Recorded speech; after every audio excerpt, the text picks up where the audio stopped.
Oh no, YouTube chat's broken. Chat, what happened? No, not you, the other one. Where'd it go? This one. It broke. Why it broke? Oh no. Anyway. Hi, and good evening or afternoon or whatever time zone you're in to everybody. I just realized I tried to knock my microphone loose. That was me trying to tighten it up a smidge before it fell into my lap.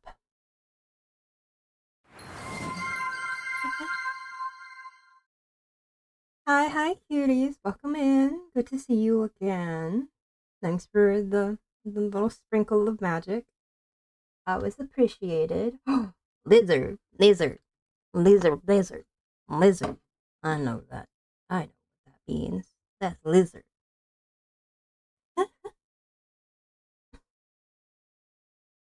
I don't have any baguette facts, I'm afraid.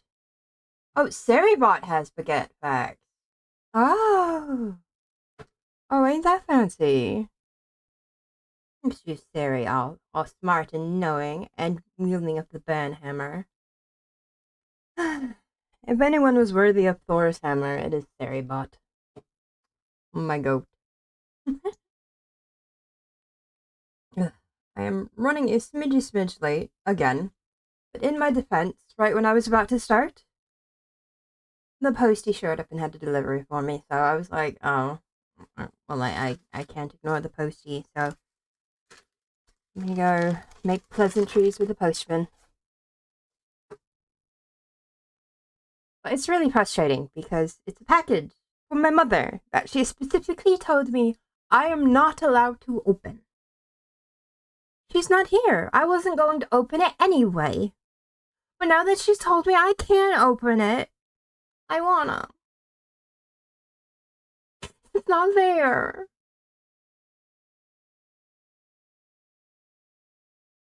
No, it's more like it has nothing to do with the fact that I stayed up until 6:30 in the morning playing Uma Musume, actually. It wasn't even Werewolf's Meat's fault. But yeah, legit, right as I was about to push start streaming, knock, knock, knock. I was like, what? Huh? What? Where? Also, I should figure out why YouTube is broken. YouTube, why are you broken? YouTube. Let me see if this is the issue. Copy this. Go back here. Properties. The URL. Okay. I think pop out chat just says new URL today. There is so much to that goes into a YouTube live. It was also because I forgot that YouTube lives need a thumbnail, so I had to hastily stick one together. I was like, wait, I forgot something. It won't even let me start.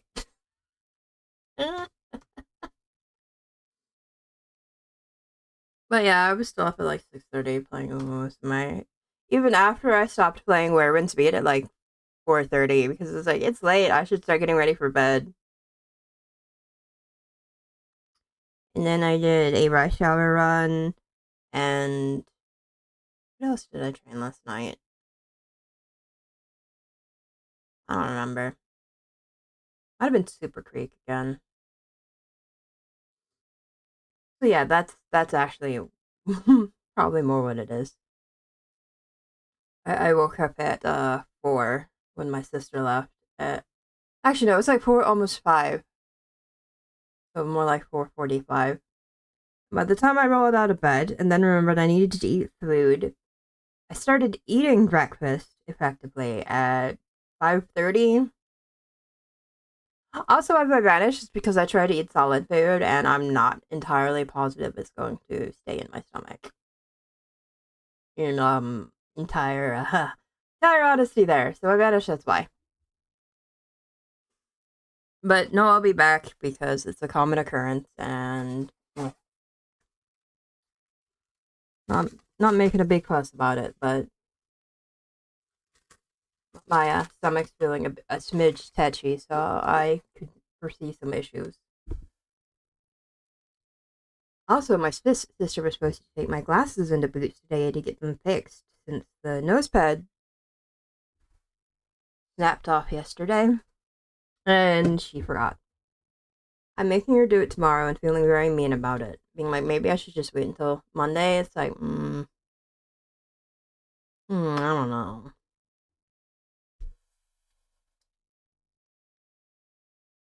She needs to go to Boots anyway, so I'm like, you've been putting it off, and I'm helping you actually do it. Yeah, that's my logic, and I must stick to it.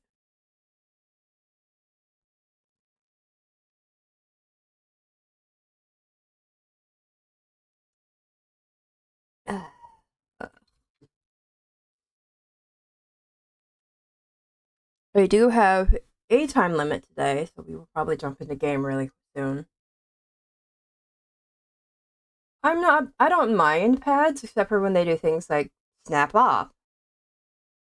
Like these ones did. I've only owned these glasses for a month, but the screw is still there, so it literally is just that the pad snapped off somehow. Then again, I realized that the tempered glass screen protector, that's what I wanted, on my phone has already cracked, so maybe it's not them, maybe it's me. Maybe I'm the problem.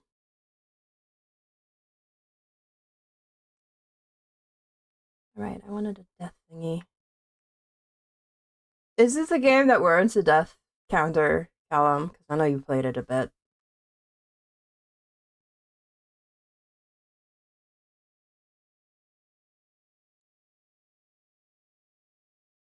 Otherwise known as it's tucked behind all of my windows, and I'm not entirely confident how easily I can get to the death counter box right now to even start a new one.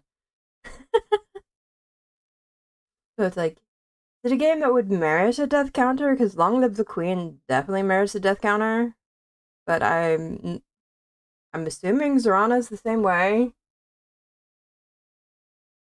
Oh no, Long Live the Queen and Zorana are, when you die, you start out, you take it on the chin and you start that game over. Mm-hmm, mm-hmm, mm-hmm. Okay. But alright, we are going to jump into game because I have a deadline because my groceries are supposed to get here at 9. So I'm going to take that as a sign of when to stop. Is when the groceries get here.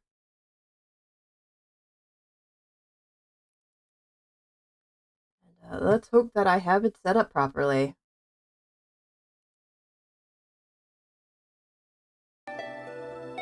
I have it set up properly, but not me. Oh, that's right, because I was playing Umusume last. I was like, why? Why am I a giant? There we go.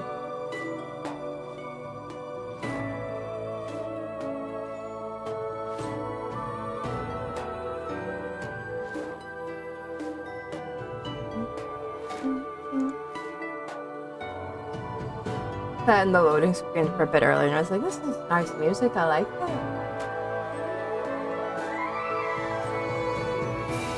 And my cat starts yelling, we're going to ignore him because he has food, he just doesn't want to eat it. If you're that hungry, little man, eat your tuna salmon.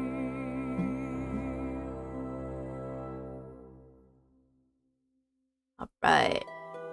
Let us wander in. Oh yeah, okay, I'm in a decent spot for this game. Oh. I full screened it, and now I have to fix things. Please hold. Mm-hmm.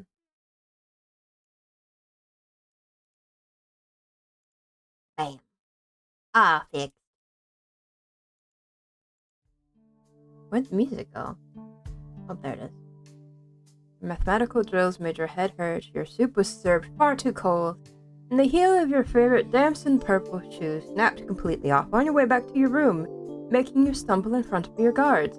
Okay, that last one would be absolutely humiliating, so I don't blame her for crashing out about that one a bit. And cold soup is kinda... it's not great. You even soups that are supposed to be cold? Not great. So yeah, she's just having a bad day. Even your beloved pet! Ooh. You want a hawk? A viper or a black blob? I kinda want a black blob. It sounds funny.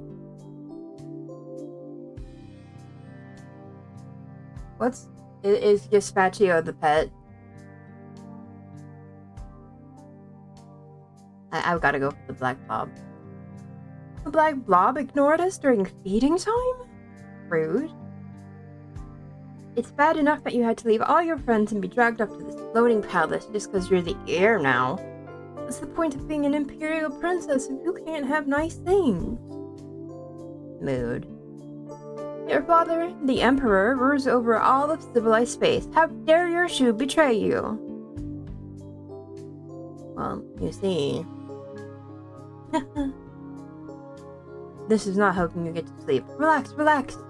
You can get another shoe in the morning. Suddenly there's a loud chime at your door. You don't care. You're in bed. You're not answering it. To your surprise, your room lights turn on by themselves. Someone out there has the power to override your settings. Rude. Your Imperial Highness, Princess Urana, we are here to escort you to the cabinet room. Please rise and dress at once. I don't want to. Go away. I'm in bed now. Go away, I'm sleeping. It is an emergency, Your Highness. It's your father. Whatever my father wants, he can tell me in the morning. Princess, your father is gone. What? I'll be right there. You make your way to a seat, still dazed, all around government ministers, logothetes, and civil servants are shouting at each other in agitation. It doesn't seem real. Surely the real you is still lying safe in bed. Adrift and confused, you stare up at the imperial portraits that hang over the cabinet table. Father, Mother, I never really knew either of you. Mother was pretty. Your mother died when you were very young. You barely remember her. You have only pictures in her name. Imperial Consort Melania of Crystal Nova. Place outside the Empire, which you have never visited. You should change that. You're the princess. Do what you want. Emperor Dragosan was a busy man with no allowance for a child's demands. You were raised on the Mikran homeworld by your governess and a series of boarding schools. You saw your father only at official functions from a distance. You've only been here in the Heavenly Palace for a season, learning at his side, and now...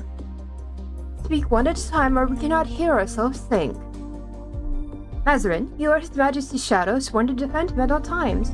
How can you not know what happened? Were you not at his side? A male mirror raises his hands. Oh, look at the ears. The Emperor received a message from the science lab that one of his top secret projects had made some kind of breakthrough. We went down to see it at once. One of the cabinet ministers, your father's logothete of science, immediately questions, what matter of project? The researcher was attempting to create short-range personal warp fields. The assembled ministers break out in shouts again with cries of impossible and but the physics. You don't understand any of the technical babble. Note, this is a skill test. You will see bubbles like this throughout the game. When your current skills are mood affect the outcome of the story, if you'd rather not know, you can disable test bubbles in the settings menu. We will not be disabling the test bubbles. I'm telling you now. Those stay on. We need those. Any schoolchild knows the basics, though. Only very large ships and structures, like this palace, can travel through upgrades to distant parts of the galaxy.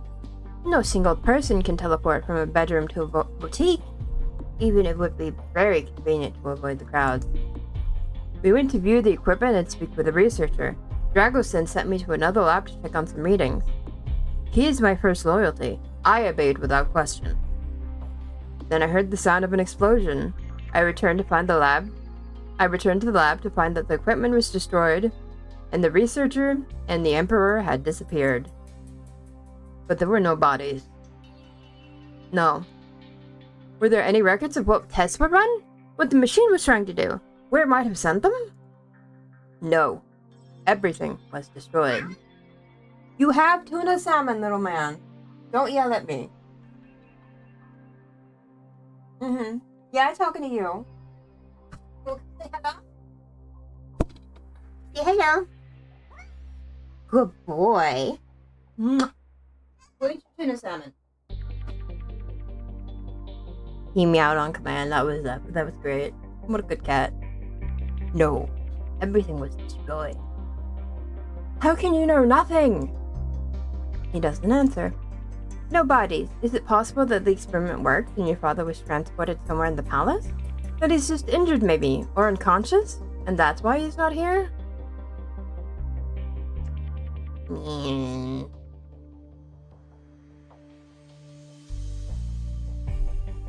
It's more likely that he was thrown out into space or sucked into another dimension or ripped into tiny pieces and scattered like confetti. Yeah, confetti. God, it's been ages. Isn't he the big bad at the end of Long Live the Queen? So didn't a successful playthrough typically end with him, if you catch my drift? Doesn't he die at the end of Long Live the Queen?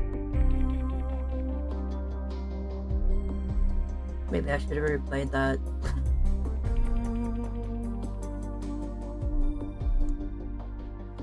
You wrap your arms around yourself and sink down into your chair. The ministers argue around you. Oh god. Princess Zorana. What? You are the designated heir. In your father's absence, it falls to you to make decisions for the Empire. You must decide what we do next. But If the Emperor is dead, then the Empire must be informed and the official mourning period begun. However, with no bodies present, the procedures are less clear. Should we officially announce Dragosin's death, or delay the inevitable until an investigation can be concluded?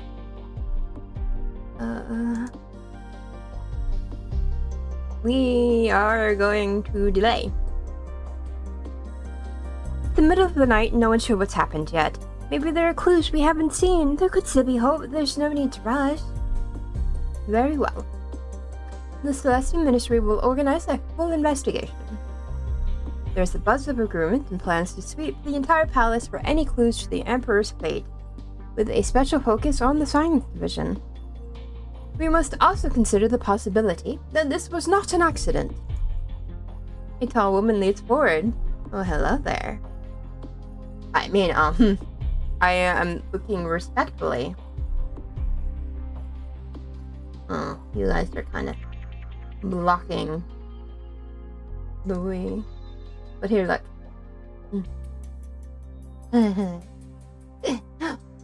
Mommy, sorry, mommy. Mommy, sorry, what? Mommy? Mommy.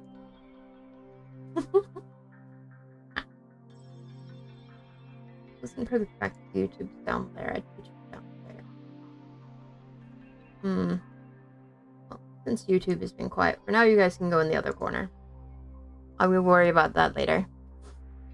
A tall woman leans forward, her earrings swaying. She is the Imperial Thresher, head of intelligence and the secret police.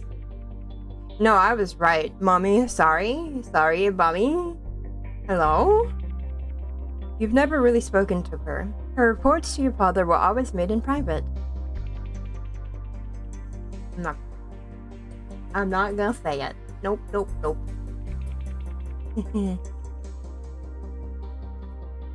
It was well hidden. There have been no signs of any plot against the Emperor, this by them. You will pursue it. Of course, but this must be handled discreetly. We don't want any word to leak. The magical star person is indeed screaming again, correct. Oops. Bad phone holder. Please don't tip over. Don't need my phone falling. Oh yes, indeed. Of course, but this must be handled discreetly. We don't want word to leak that the Emperor is missing. Especially when we don't know the truth. There could be panic, chaos. Enemies would take advantage. And in such uncertainty, we must devote extra attention to the safety of the air. He turns to you. You don't have your own sworn bodyguard at this point, do you? No, just the regular guard. Then I volunteer to stand as your bodyguard until a proper rotation can be established. If you wish it, I will sleep in your quarters and keep you safe from harm. Mommy wants to share a room with us? I mean... She wants to stay in your bedroom? Your private sanctum? I mean, she's a bit old for Zorana, let's be fair. She's a stranger, and a stranger whose entire job is to snoop and spy. But it could be safer to have her present. If you feel that you can trust her. If not, you'd be volunteering for your own execution. Can you trust anyone in this palace? I could be courting death either way. But I say we're gonna take Mommy's offer. I accept your offer. He says nothing, only nods. It is probably best for you to sleep while you can. There will be little time for it in the future. I'm still gonna need sleep.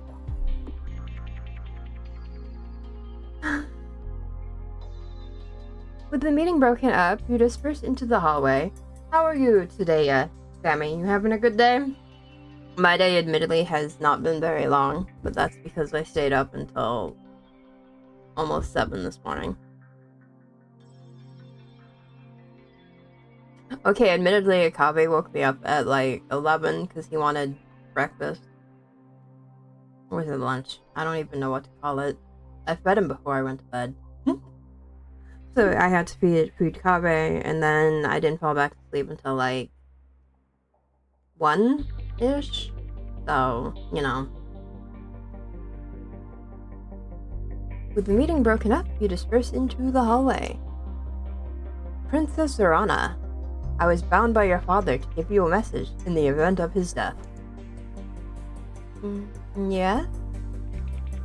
Focus on your studies. The skills you gain can never be taken from you, and they may mean the difference between life and death for yourself and the Empire. Build a pool of trusted advisors as quickly as possible to strengthen your power base. But always remember that your own knowledge is more valuable than what you hear from others. That's all? Nothing personal. No secrets. No final admission that he loves you? Nothing? Girl, you hardly know his father. Your father. You'll not be surprised by this. You have been a weak and spoiled flower, but you are Dragoson's child, and if you survive, you will be Empress. Spoiled? How dare! It is what your father told me to say.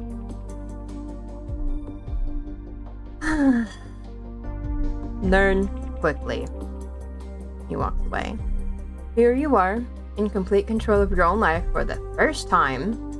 What you choose to study will give you the skills you need to become Empress, or doom you to a brutal fate. Let's be honest, it's gonna be a brutal fate. You'll show them all. You have to. This is my determined face. It's also my pout. The pout of determination.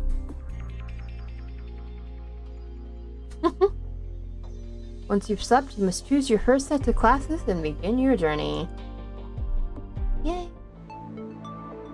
Zorana can learn many skills, some faster than others depending on her mood. Click the question mark next to a skill set for more information.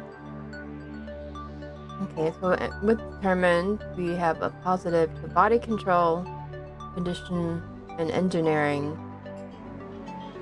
and a negative to domination.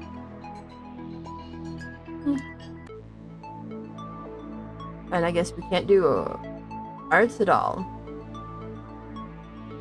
No art while allowed determined. We can't do penalty to emotion. We're going to start with reflexes.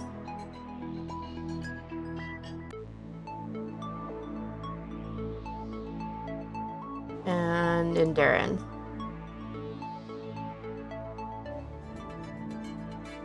Usually if they give you a plus to something, especially early game, there's a reason for it. 15 points in reflexes and endurance. Once again, you lie in your bed. This time sleep bubbles up easily. Your mind and body are exhausted from the stress of the day since your father disappeared.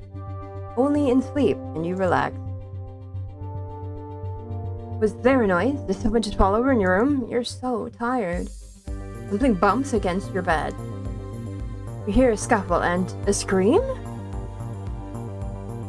You activate the light to find Kurundi crouched over the body of a Hurricane woman, freshly dead. Her blood is smeared all over Kurundi's clothing. I would say it just because I'm gonna keep it up. Mommy saved our lives. The assassin has been dispatched to your Imperial Highness. No, thank you. We will remove the body and investigate her connection. I'll have someone clean the carpets in the morning. You watch in silence as Kurundi and the guards carry the mysterious woman away. He was strangely dressed for an assassin. He looked much more like one of your father's concubines. Why would someone like that want to kill you? If Kurundi hadn't been there. How are you supposed to sleep now? Every turn you will have the opportunity to interact socially with characters who are present in your current location. At the moment, that's people in the Heavenly Palace, as well as visiting Kurundi the Thresher. You can spend time with your pet, which will affect your mood. Your pet is a writhing, indistinct mass of darkness that likes to tear its prey apart before absorbing it. You only wish you could be that destructive. No large weapons do help. Choosing this pet gives you starting skills in hiding and big guns. What is your blob's name? Blobby is now Tina. Yeah, look at that. Tell me that's not a Tina. That is so the face of a Tina.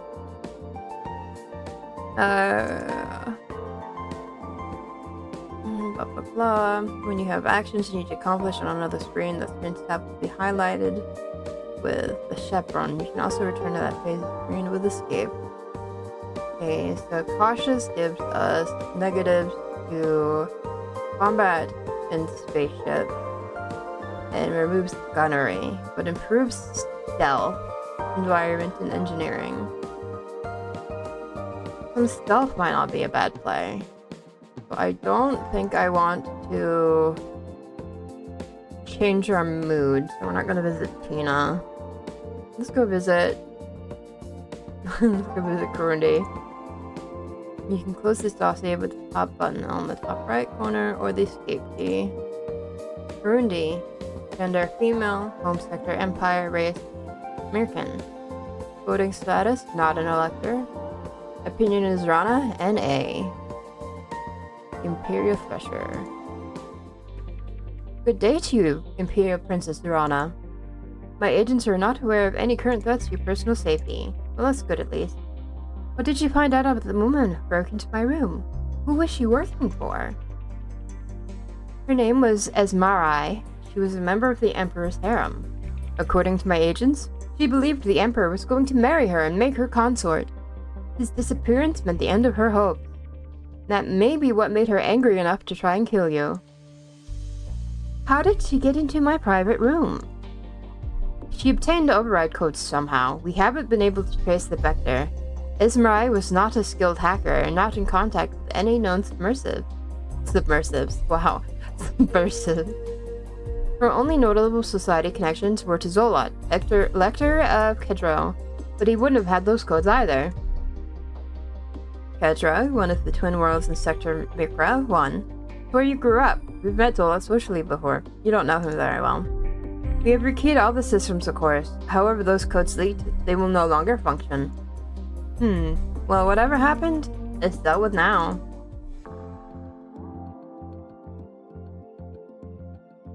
Grant 75 intrigue.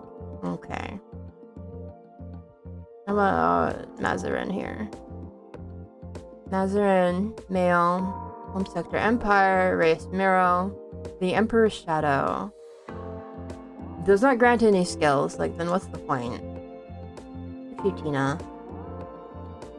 And Eben Blot. I guess we'll talk to Mazarin. You arranged to meet your father's shadow outside his quarters. Mazarin looks rumpled, as if he's not been sleeping well, or perhaps he sees less reason to care for his appearance now that your father is gone. Is there something you wish of me, Princess Arana? Interaction basic fail. Oh no. That's not great. Ask about your father. I wanted to talk about my father. I've already told you all that I can about the accident. That's not what I meant. Did he ever say anything kind about me?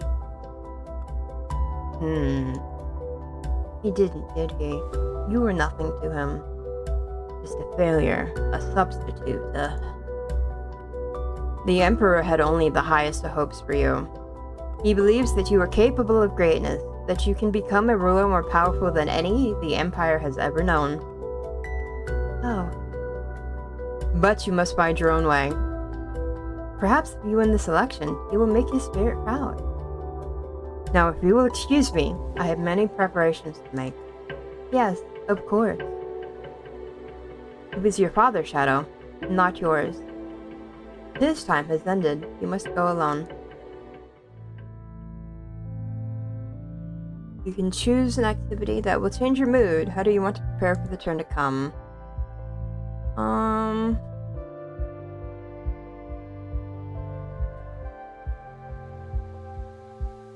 Yes, we will review schedule. Now we're compliant again.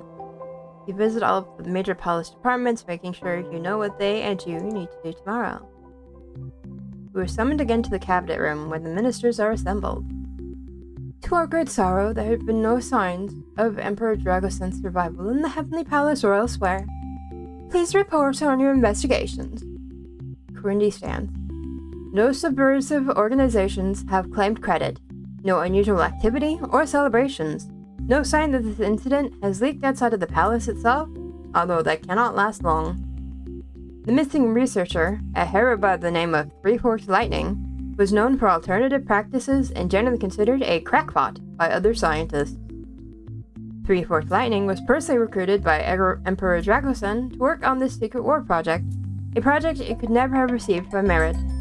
A posting it could never have received by merit. Unlikely that it would then betray the Emperor.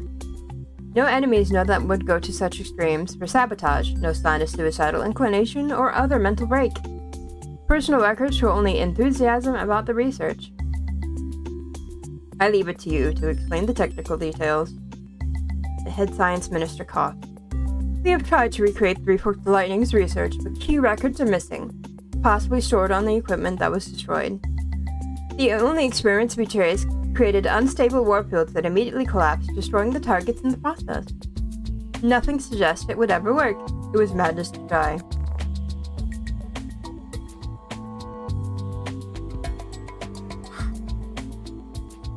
Other ministers speak up. They all come to the same conclusion. Your father was killed by meddling with bad science. It was just a stupid accident. We are now honor-bound to announce the death of the Emperor. Wouldn't you agree, Princess Rana? Yes. Very well, then the Celestial Ministry is permanently disbanded. Thank you all for your service. You may depart. The ministers, except for Curundy, rise from their seats. Most nod their heads to you in respect before departing. Others just walk away. What happens now? Now the election cycle begins. You are Dragason's heir, but you cannot claim the Imperial throne until you are acclaimed by the majority of the Electoral College of the Comitia. Call it the Committee. Every elector is a noble from one of the Imperial worlds, each with their own interest and motivation. You will need to speak to them individually to win their support and make deals where you can. You are also in need of a new team of advisors. Now that your father's ministers have been dismissed, by Imperial custom, you may not rehire any minister from the previous cabinet, with certain exceptions. Yes, the Thresher will always advise you on matters of intrigue. The High Pontifex will always take the role of spiritual advisor. Once you win her support, it is the same for your military advisor, the Star Admiral. The High Pontifex and the Star Admiral aren't here right now. They have too many duties of their own to stay in the palace all the time. You'll have to seek them out. You now have knowledge skills. When you have access to an advisor, you can use their knowledge as if it were your own. Advisors will also help you train your knowledge, but a bad advisor can lead you astray. You might win an elector's loyalty by offering them a position as your advisor. It is a great honor to join the Celestial Ministry. You might also consider winning someone's loyalty by making an offer of marriage. Marriage? Marriage alliances are traditional. But you haven't even had your adulthood rights yet. You're still an adolescent. Old enough to be betrothed, yes. But would you really want to barter away your future like that? Marriage is for life. As your father's heir, you provide direction for the Heavenly Palace. At your command, we will travel the Empire so that you can meet with your electors. It's all so much to take in. You have enough to worry about with your classes. Thank you. I will speak to you again later. What should you study next? Oh, I accidentally changed. Oh geez, it's expanded. Changed what I can do last time. So no environment, no combat, +2 intrigue, gunnery, and interaction. We're going to do some etiquette. Honestly, we're just gonna double on etiquette. Girly, you need to have good manners. Nice. Up to 30 points of etiquette. Ah, Princess Serana, here are the regular status reports. You add the stack of papers with some dismay. The Imperial harem has been cleared. All of your father's concubines have sent on their way with appropriate gifts and thanks. Yeah, etiquette usually is one of the important ones. That was pretty important in Long Live the Queen, too. As, you know, royalty, if you don't have manners. Do you have anything? No. Give me 1 second. It has hit cold enough outside that me not having a long sleeves on inside is starting to get very nippy.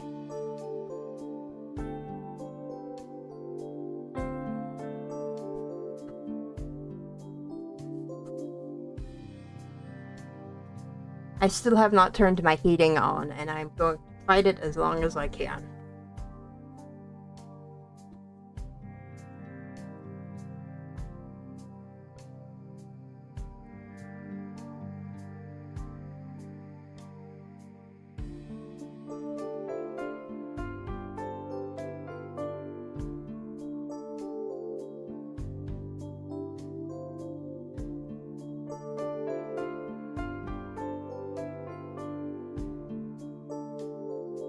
Alright, that blanket has been secured, and hoodie is now on.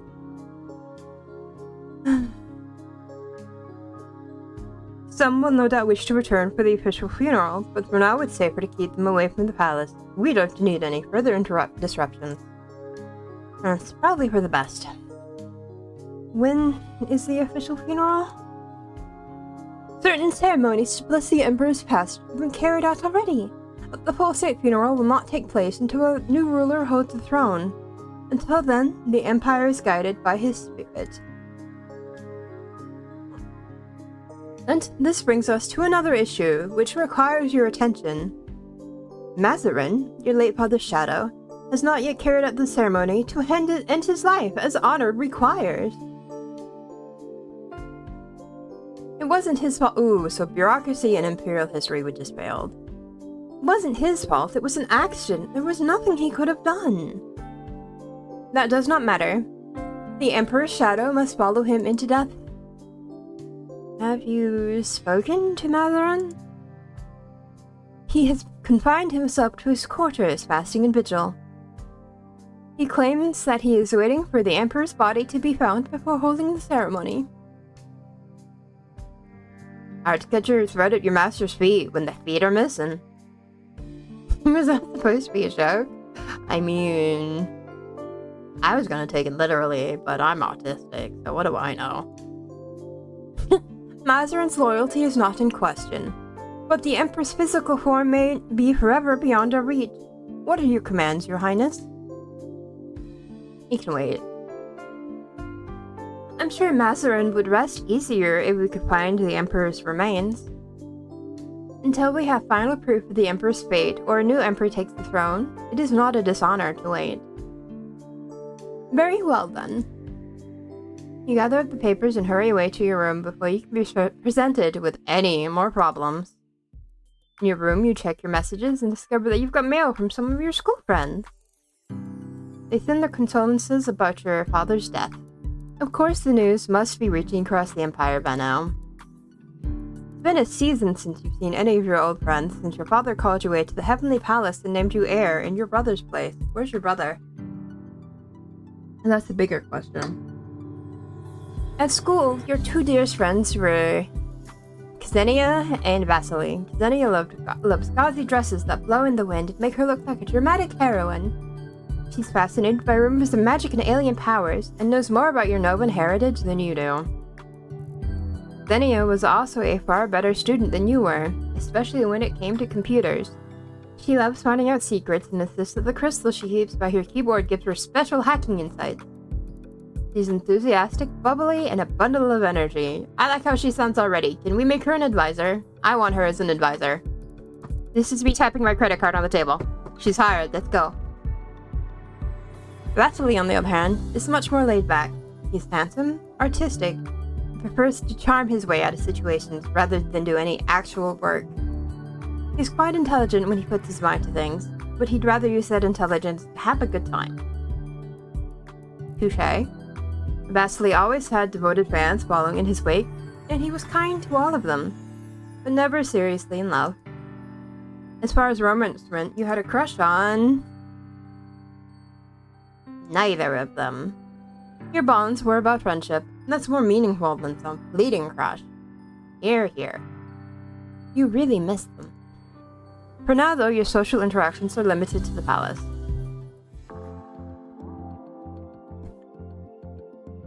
Okay, we are in deep space. We are client. What's this? Oh, this is the social tab. Skills. Okay, we can get here to etiquette before it caps out. We should really bring the other ones up before we try to raise it more. If it's anything like Long Live the Queen, you can only get it to the halfway point before you are capped until you catch the others up. We are currently 1, 2, 3. Just 3 levels deep in compliant. Codex. God votes to pledge. Okay. Go back here. Security alert. Visit Masrani. Let's go get some security alerts. Good day to you, Imperial Princess Rana. My agents are not aware of any current threats to your personal safety. Well, that's good at least.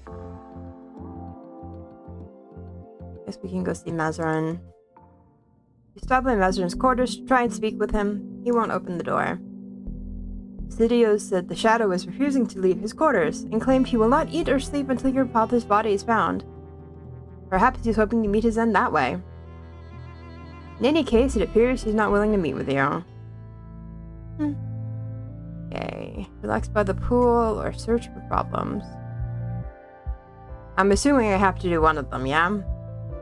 Let's find problems.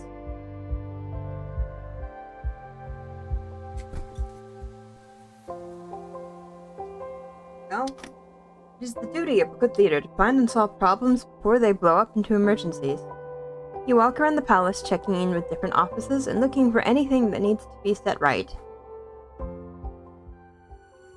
the end of the turn, you can direct the Heavenly Palace to warp to a new location. In the Celestial Empire, you must travel to each location to interact with the local electors during the social phase. Under each pinned location, you can see the vote up for grabs in that sector.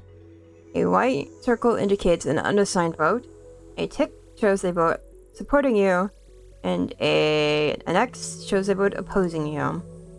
Right now, the Heavenly Palace can only move one warp gate jump per turn. You can travel to any of the 4 points directly connected to your current location. Additional movement can be unlocked with science. You can view more of the map by dragging with the mouse. Yeah. If you choose to stay put in a location instead of moving, you receive a bonus social action on the following turn. You can talk to more people in your location.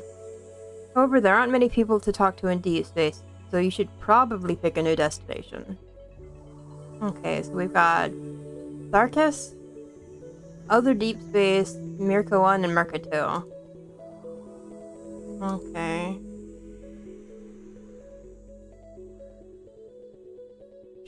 So Mirka 1 has all sorts of things, so I think we will actually put that one off. And start with Mirka 2.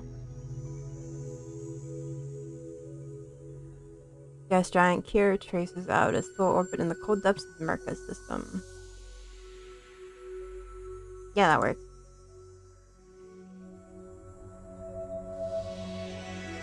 Entering the Mirka 2 sector. We have a problem. There's always a problem. Mazarin has disappeared. What? He stopped responding to messages. When we overrode the security lockout on his quarters to see if he's done his duty, we found them empty. How can an important political person, the Emperor's own shadow, just disappear out of the palace? Weren't you watching him? You never ordered surveillance on Mazarin. You said he was completely loyal. Your Highness, my agents have been more concerned with your safety than with the safety of a shadow who was due to enter eternity in the near future anyway. I mean, that would actually track out, because we have pretty similar playstyles in some respects. So as someone who has spent entirely too much time in your brain, my brain being similar, yeah, that checks out. Well, did he die somehow? Did he make another warp portal to follow my father? Our last reported sighting, he was headed for the hangar decks. It seems likely he smuggled himself out of the palace on a spaceship. Well, maybe he didn't want to have to seppuku. Jesus. As the Emperor's shadow, Mazarin was trained in a variety of techniques. Stealth, surveillance, infiltration, hacking. He's quite hard to track. Has he gone rogue to save his own life? Or is there more to the story? Maybe he's looking for the Emperor. Maybe he found out something about the experiment? Maybe he's trying to throw himself through a warp gate to join the Emperor. If he took a one-man shuttle and flew it into a warp gate, he would be obliterated without causing any harm to the palace. Speculation. Princess Urana, it falls to you to make decisions and drag us into place. What is your official response to the situation?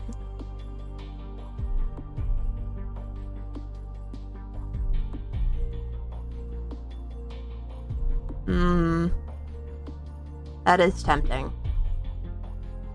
You know what? First game, you just do whatever sounds good. Nothing. I don't want to draw attention to what Mazarin's done. It could be a scandal. Don't say anything. Don't do anything. Let everyone forget. Most likely, we'll never hear from him again. Very well. At last they leave you alone to plan your class schedule.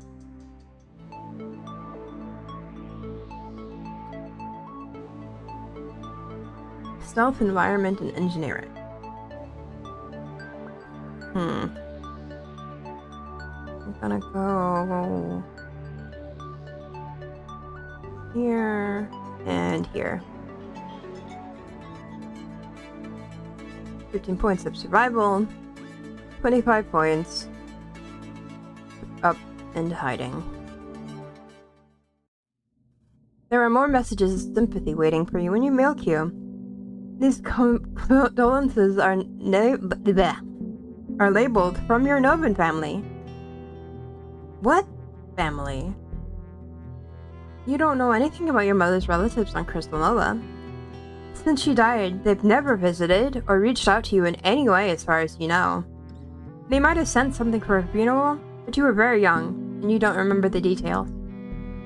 Are her parents still living? Did she have siblings? Do you have cousins?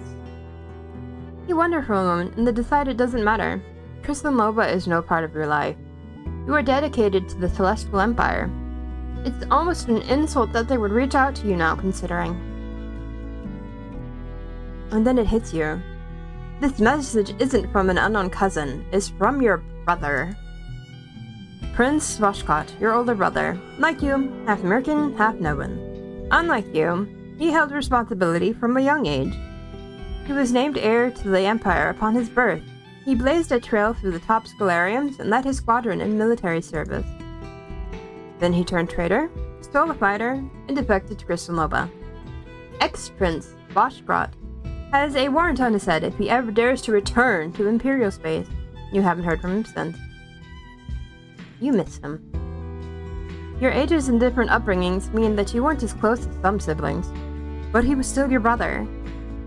He used to visit you on Kedro and tell you stories. He escorted you to balls when you were too little to find a proper partner. More importantly, if he were here now, then you wouldn't have to deal with all of these politics. Vashkot was supposed to be the heir, not you.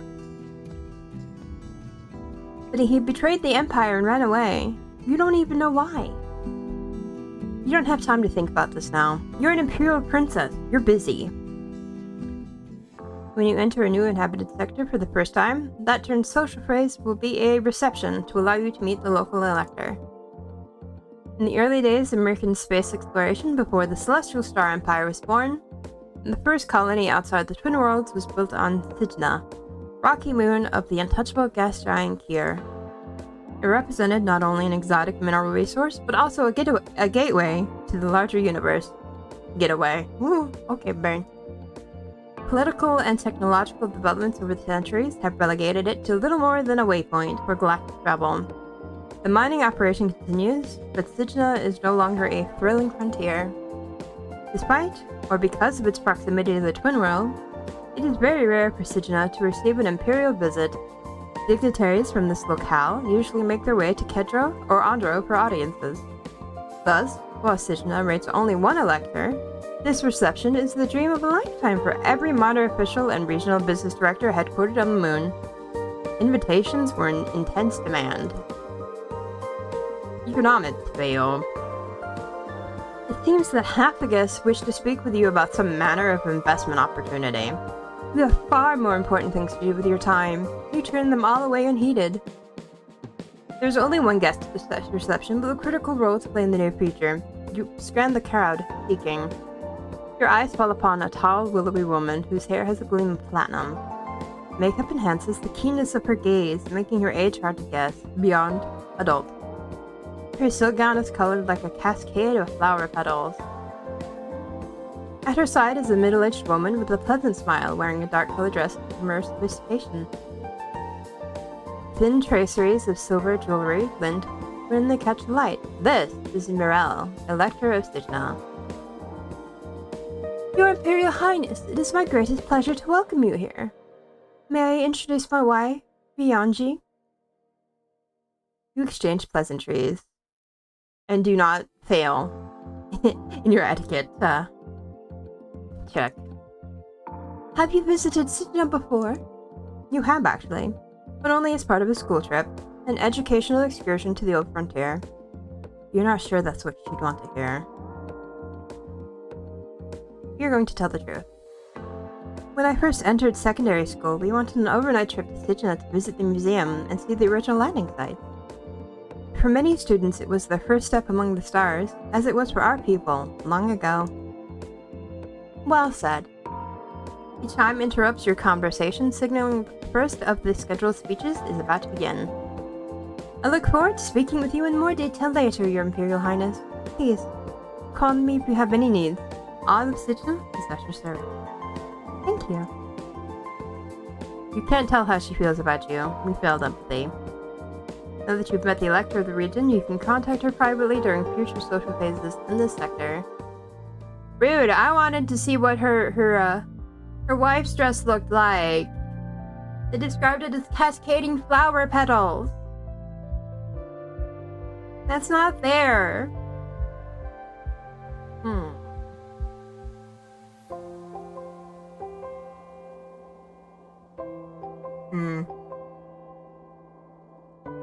We're going to bounce back to compliant. He visits all of the major palace departments, making sure you know what they and you need to do.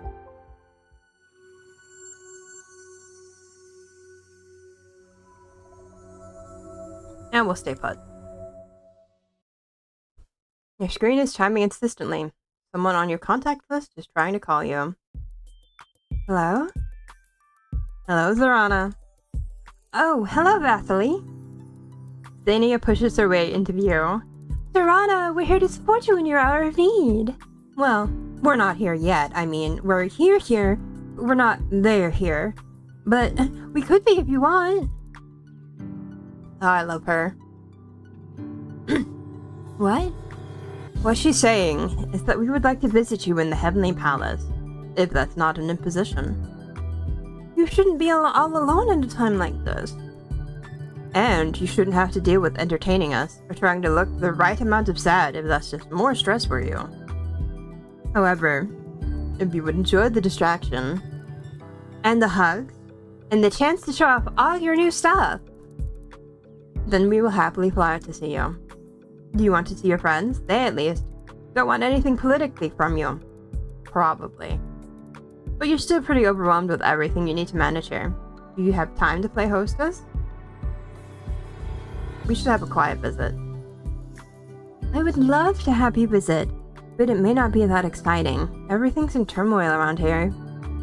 That's fine, we're just happy to be with you. Thank you. We'll see you very soon. Let's see. Interaction. Gunnery. Intrigue. Do. Up deception.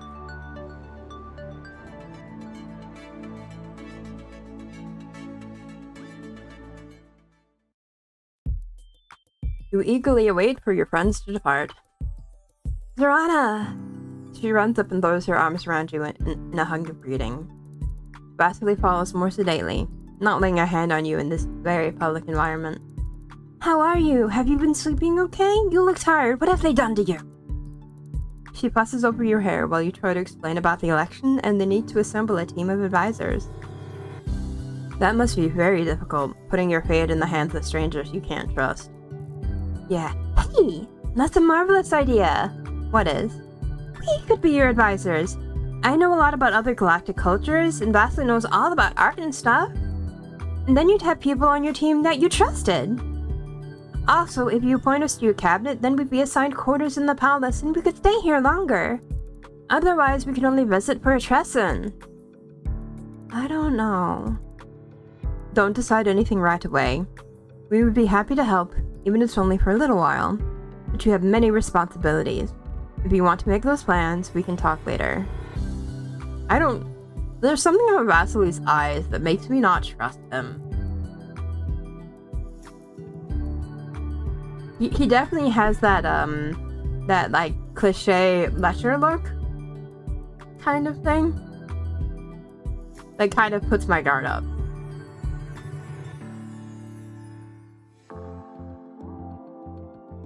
Alright. What's the... Oh, undecided. Okay. Investigate background, explore social networks, negotiate cabinet position, Traum's letter. Explore social network. Investigating the relationships of Morel, Elector of Signa. Morel is allied with Bater, Merca 1, and Stoyan of Jog. Solot, Mercan 1, Ixil, Merca 1, and Sola, Darkest 3, are enemies of Morel. Morel's got a lot of enemies. Holy shit. Got more enemies than allies, ma'am.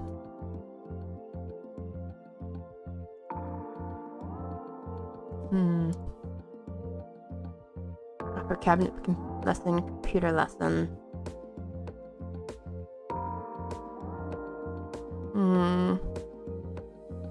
Computer lesson. Zenea sits down with you for a crash course in computer handling. Your operation skill increases. Oh, that's right, I guess a +1. What's he got here? Art lesson and cabinet position. That's alright.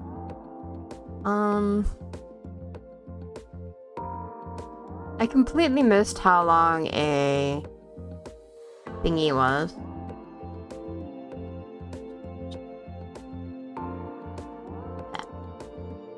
It's a period of time in Imperial culture equivalent to 13 days. Okay. For game purposes, you can interpret a Tresson as being very similar to a turn. Oh. Okay, so we have a turn for this. Zenea. You're smart and pretty. You get to stay. You bring Zenea inside to show her around. So this is what the cabinet chamber looks like.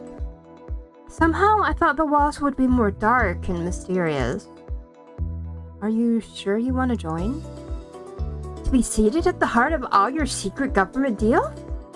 Of course! Then I am happy to have you as my external curator, head of Black Relations.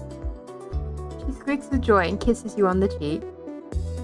You have elevated Zenea to the position of external curator. She will now travel with the palace. You're on Serana, a Galactic Relations skill of 30. We are just bouncing back to cautious.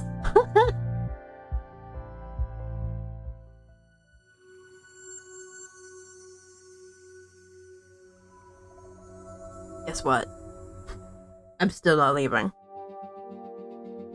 Vasily left late last night, but Sidio dragged you out of bed first thing in the morning for an important meeting. We have received a message from the Star Admiral. Ah, right. You need to meet with him to discuss your candidacy for the throne.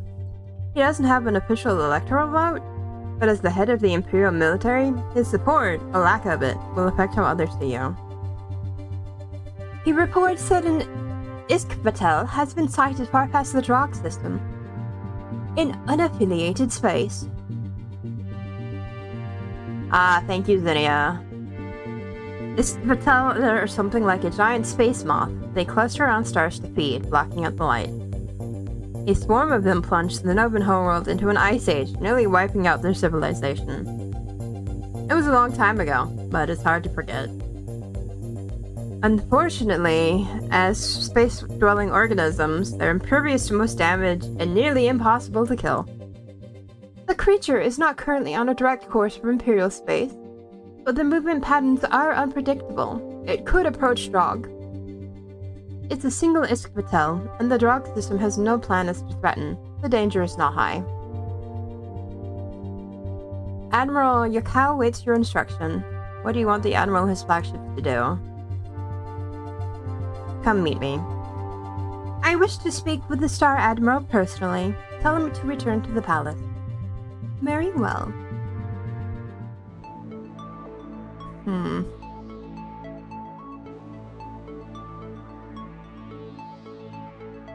Let's do survival, and we'll go ahead and just do survival and hiding again.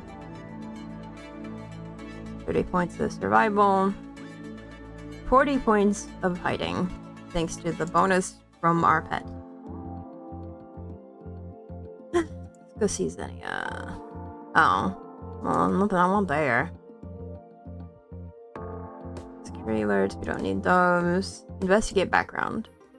You dig into the background of Morel, Elector of Sidna. Morel was born to one of her predecessor's harem rather than within a marriage. It was formally acknowledged as heir. She is married and unusually devoted to her wife, Yanji. Morel has no harem and has never been caught in any hint of scandal or affair. Location may also be a factor in the lack of gossip. Anything that happens in Sidna is of limited interest to the rest of the Empire. The region is rarely covered in general news reports. Morel and her wife have 2 sons, Aurel and Mirko, both of whom are too young for betrothal.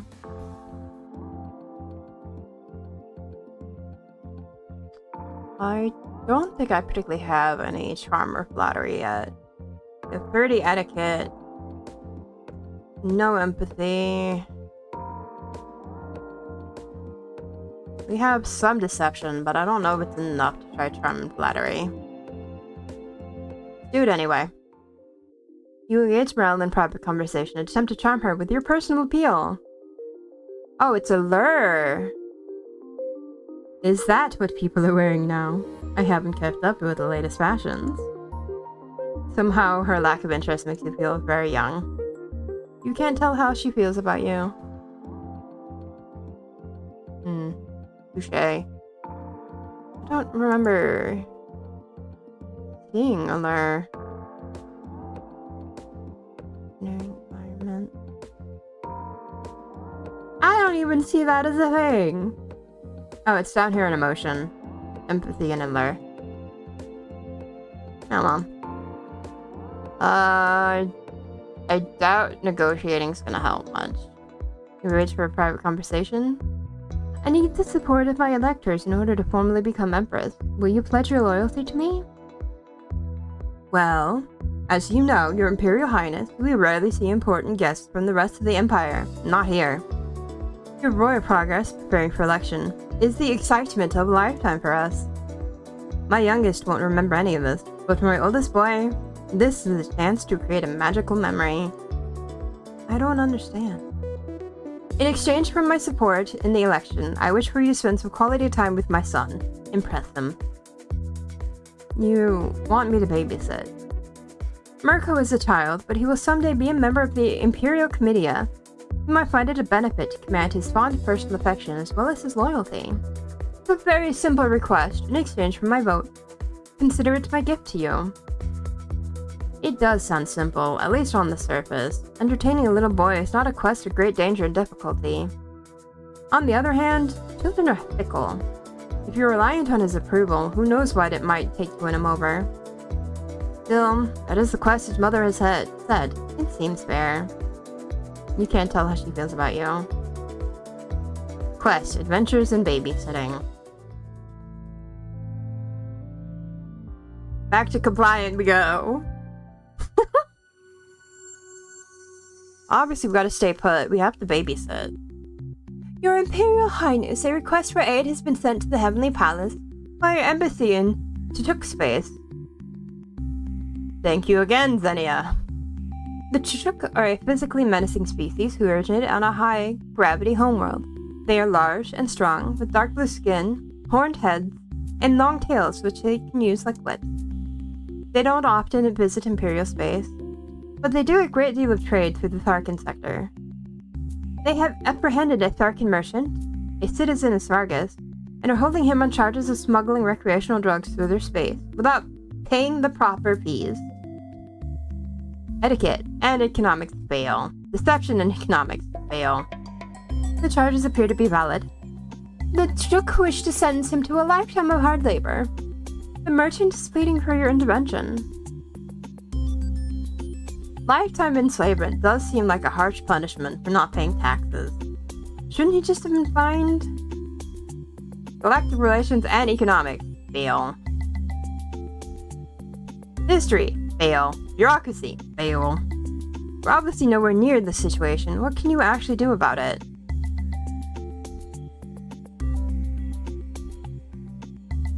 It's a Tharkan problem. This doesn't need Imperial intervention. It's a Tharkan problem, and a Tharkan senator ought to be handling it. Pass the issue back to the Comitia. Very well. Very well. Have a good day.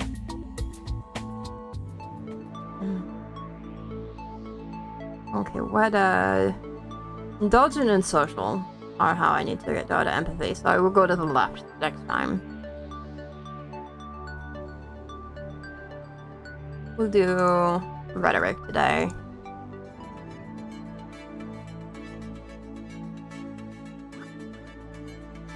You have unlocked the evening gown outfit, which provides a bonus to interaction. Would you like to put it on?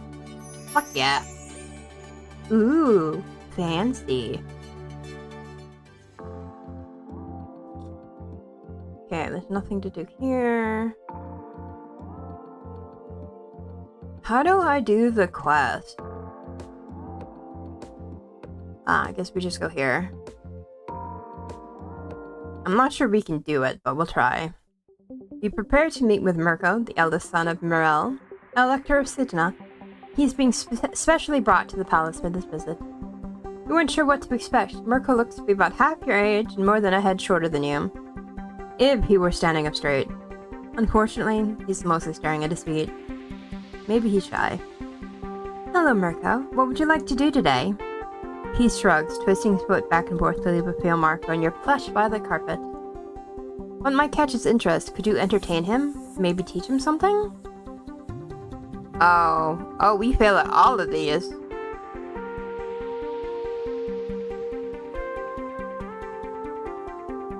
We are doomed. We are so doomed.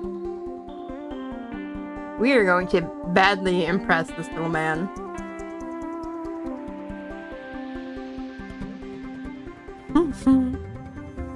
Let's make bad crafts. Would you like to paint or draw? Maybe just sketch or doodle? He shrugs. I've got some coloring pages of sea monsters, nightshade jungles, crystal caves, space battle? He looks unimpressed. Well, just try it here. I'll pick out colors for you. You try to guide him through the process of making a pretty picture for his mothers. He goes along with your instructions, but never seems enthusiastic. When Mirel finally arrives to fetch Mirko, you have to hand the coloring over in his stead. He refuses to touch it. Well, it's a lovely picture, anyway, and I thank you both for it. This was not exactly a magical memory. You'll have to try harder to make an impression.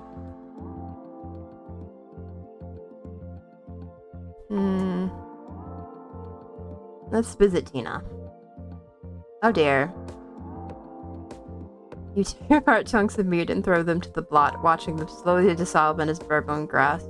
If only it were so easy to make all your problems disappear. That was not the plan. Let's do it again. Darn. I wanted to go to Indulgent. Well, I guess we're going to Secretive. You hole up in your room to record your most secret thoughts in your diary.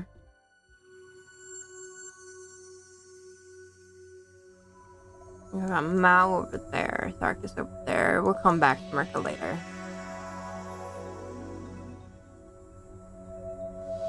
Entering deep space. Good morning, Your Imperial Highness. We must now discuss the matter of the Jubilee holiday. The celebration of my father's birth star rising. As we officially have no emperor at the moment, it would not be unreasonable to postpone the Jubilee until after a successful election. We could maintain the current schedule and celebrate in honor of Emperor Dragosen on turn 28. Or using your positions as the Emperor's daughter, we could move the Jubilee to match your own birth star on turn 15.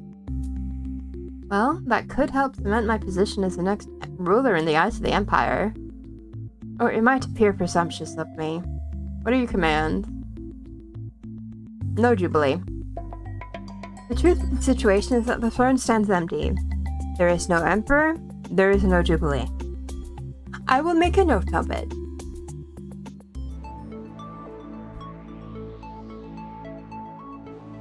It was intrusion, right? For pickpocketing?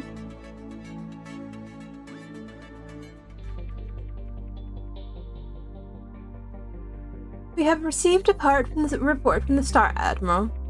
The fleet is preparing to resume regular patrols around the Empire. But I told him to come to the Heavenly Palace. Where is he now? You can locate the fleet by looking around on the map. Your Highness, I need your input on a matter of security. A largely unimportant matter, but one that you might wish to exercise discretion while handling. A visitor to the palace, a Hurricane laborer, became publicly intoxicated and made a nuisance of himself. Among other things, he was loudly shouting that Emperor Dragoson had been murdered. By your hand. What? Obvious drunken nonsense, but as it concerns your reputation, you may wish to take a personal hand in the matter. We have him in custody, awaiting your decision. Obviously you did not murder your father. Is it because possible that someone did? Does this Hurricane know anything? Is there truth in the wine? Or is it drunken rambling?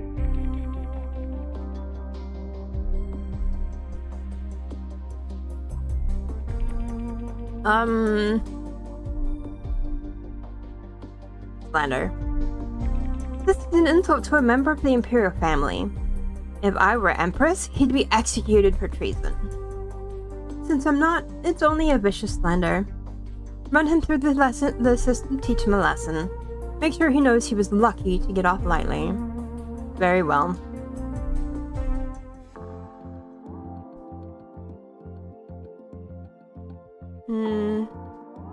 Nothing I really need to do here. Because this is just kick her from the cabinet and I'm not doing that. And you, little stinky pet. Ruined my plans.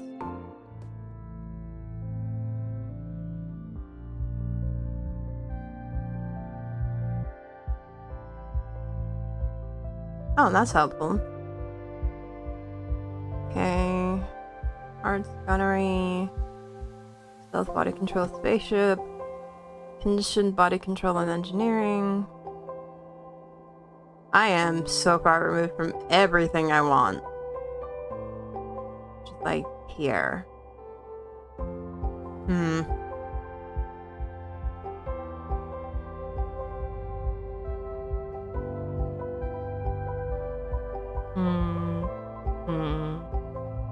Wait, arts. Let's do arts. Sometimes it's all too much. You find a dark corner. Yeah. Okay, let's go. So where is the fleet? Oh, they're on Merca 1. Well, we'll go to Mao.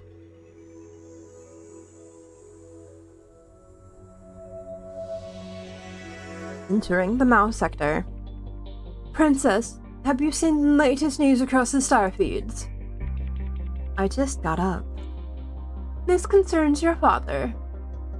The Vestarch beckons you closer to look at a feed display. The sound has been muted, but on the screen you see an unfamiliar Mercan woman cradling an infant. The text scrolling across the bottom reads, Emperor Dragoson's secret heir? This woman claims to have conceived the Emperor's son and requests the palace's aid in claiming his birthright. Who is she? Is that one of my father's concubines? You don't recognize her, but you can't say you remember every face in your father's harem. That was not an area of his life that you paid much attention to. Well, I mean, why would you?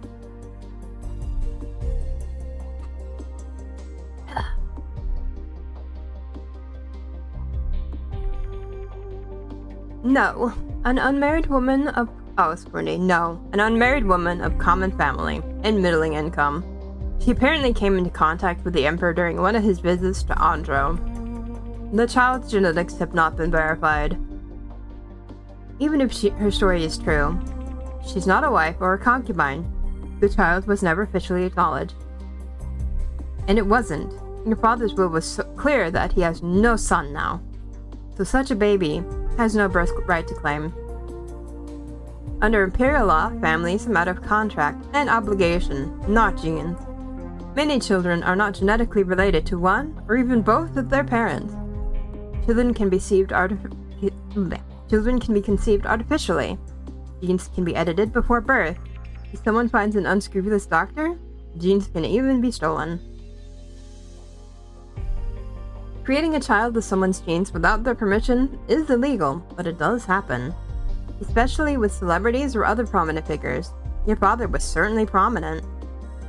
The story is nothing but tabloid gossip. No one in the Empire would seriously imagine that this baby was the heir to anything. But if it is some way your father's child, what are you going to do about it? Failed history. Succeeded at galactic relations. Thank you, Zinnia. Whoever this woman is, she's Merkin. That means the child's heritage is not mixed in the way yours is. There are people in the Empire who might prefer a pure-blooded heir. Fail everything else.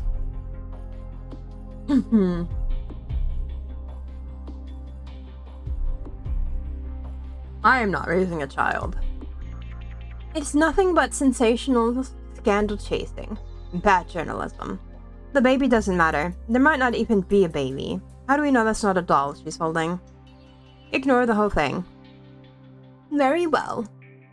If that's resolved, then I have an update on the drunk who slandered your name. After a solid whipping, he recanted his story and begged for the princess's forgiveness. Is that what you intended to happen? Well, it's done now. That's dealt with. You have studying to do.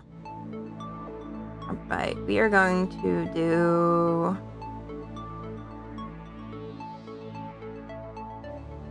Okay, we're gonna do... visual arts. Like, surely that would have helped with what we tried to do with, the kid. You receive a report from the Imperial Thresher. Her agents have heard rumors that Mazarin, the Rogue Shadow, decided to interact with the Twin Worlds. However, none of these rumors come from anyone who knew him well enough to be certain of his identity. By the time the agents were dispatched, the Shadow was nowhere to be found, if he was ever there at all. No cause for concern. The Thresher will continue to monitor the situation. The Mao, the first alien race to be discovered and admitted to the nascent Celestial Star Empire, at least that is the Merkin perspective. The Mao consider themselves equal founders. If without them, there was no empire, only Mirka. The Mao system contains one large inhabited world, its moon, which features heavily in Mao religious practice, and a chaotic asteroid belt, too dangerous for large ships to explore. There are no other planets suitable for colonization. The electors of Mao Prime are pleased to visit the Heavenly Palace and make themselves known to you. The third elector of the system, however, is their religious leader, the Chief Witch or Head Shaman. For that meeting, you will need to make a pilgrimage to the Blind Eye, the ever-clouded moon. As the Heavenly Palace has frequently visited the Mao sector, palace staff are quite capable of designing decor and refreshments that would be acceptable to local guests. They do, however, pose you a question. Mao, even more so than full-blooded Americans, have excellent night vision. For social gatherings and entertainment, they prefer dim lighting. Your own eyesight, however, is less adept to the dark. You can't see what you're doing, you might embarrass yourself somehow. I'll do a dark perception anyway. More important, to keep your guests happy and comfortable. You'll just have to be careful how you move around. I'm banking on my etiquette skills being high enough that I don't, make a complete fool of myself. The hall looks rather mysterious in the dark. What you can see of it anyway. The reception gets underway. To the apparent enjoyment of all, many who live in the Heavenly Palace appear to have connections on Mao Prime. Conversation throbs pleasantly throughout the room. You offer polite greetings to anyone who comes your way, but you do need to locate the electors. Unfortunately, one Mao looks much the same as another in the dark. Etiquette. Success! Haha, I knew it would come through. Most of the guests can see far better than you, and so can the attendants. More importantly, it is their job to keep an eye on all the high-ranking guests in case they require any additional service. The waiter you prevail upon is only happy to assist you in locating an elector, and has no reason to guess that your request was the result of weak vision rather than desire for efficiency. She's so cute.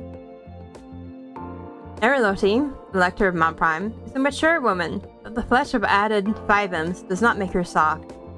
The man with her, most likely her husband, is clearly in her shadow. She talks. He only nods. When she sees you, she comes forward. He fades into the background. Greetings and salutations, Your Imperial Highness. Are you enjoying your party? Oh no! My etiquette failed. No! No, not the etiquette failed. Thank you. I'm having a lovely time.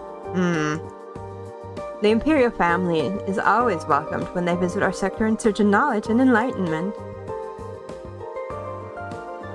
Fail.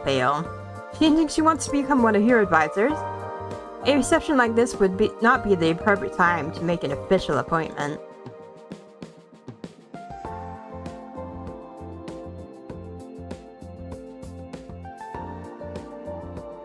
Change the subject. Trading subtle hints and barbs is too risky. Better to keep conversation light. I have seen such beautiful pictures of Mal Prime, but I've never before had the chance to visit. Are there any sites you would recommend?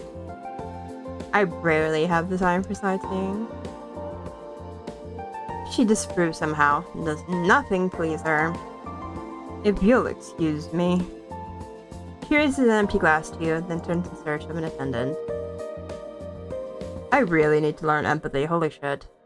Soon as she leaves your circle of conversation, someone else bounds in to take her place. Your Imperial Highness! The second Mao Elector bows to you, then bounces back up, brimming with energy. It's such an honor to meet you. I only wish the circumstances were better. My sympathies for your father, of course. Have you visited Mao before? You blink, thrown off his stride by such rapid-fire enthusiasm, and he laughs. I promise I've not had more than one drink so far. I'm just excited. May I introduce you to my lovely wife? That's the wrong way around. You have the higher rank. He should introduce his wife to you, not you to her. Otherwise, it would be a clear slash on your status. Yeah, I desperately need some empathy. Holy shit. It might be a mistake, but it might also be an insult or a prank of some kind. He looks like the sort of young man who would carry out a dare.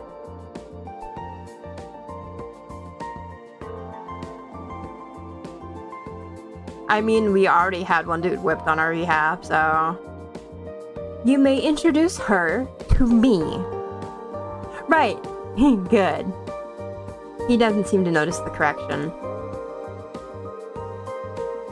He brings forward a golden-furred woman, whom he introduced as his wife.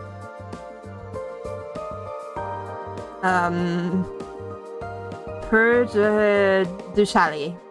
Like the Elector, she's not much older than you. She purrs a kiss over the back of your knuckles, and then quickly returns to her friends. Tulist watches the sway of her tail tip as she walks, pouting slightly. I'm sorry. I'd hoped she'd be more impressed. Don't worry about it. It's fine, don't worry. We're strangers to each other, and she wants to talk to people she knows. I'm not insulted. You're very kind. He takes a deep breath. I said too much all at once. You haven't been to Mao before, have you? No, I haven't. Well then, will you let me be your guide? For the evening, at least? I can tell you all the tales. Do you want to spend the rest of the reception with him? Sorry, I gotta move on. There's so many people here that I need to meet. I shouldn't stay with any one person too long. It's important that everyone in attendance feels able to approach me. You need to make connections, I understand. Don't worry, I'll be calling on you again later. I look forward to it. He bows to you again and withdraws. Okay, Joseph, I sweat. Just redeemed posture check.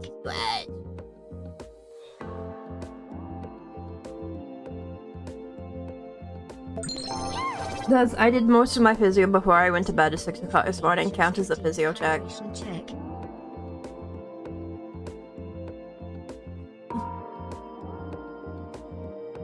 Asking the important questions there. Cedric Wolfbane just redeemed physio check. Oh. I forgot to turn that on. Hang on.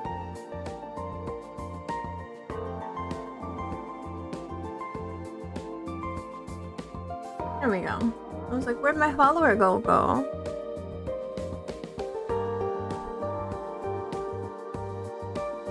You can't tell how he feels about you. Touche, man. Give me this back. Okay. Emotion is here. I need to get here.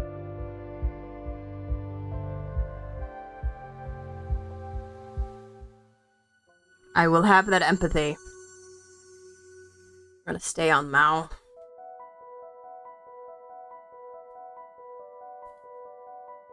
When you wake, you find a message waiting from the Vestarch, flagged important. Not urgent, or someone who'd have probably insisted on getting you out of bed at once. You read through the message and immediately feel your pulse rate increase. A major Starfleet producer has requested access to an interview with you for a biographical special. I am 16, sir. 16.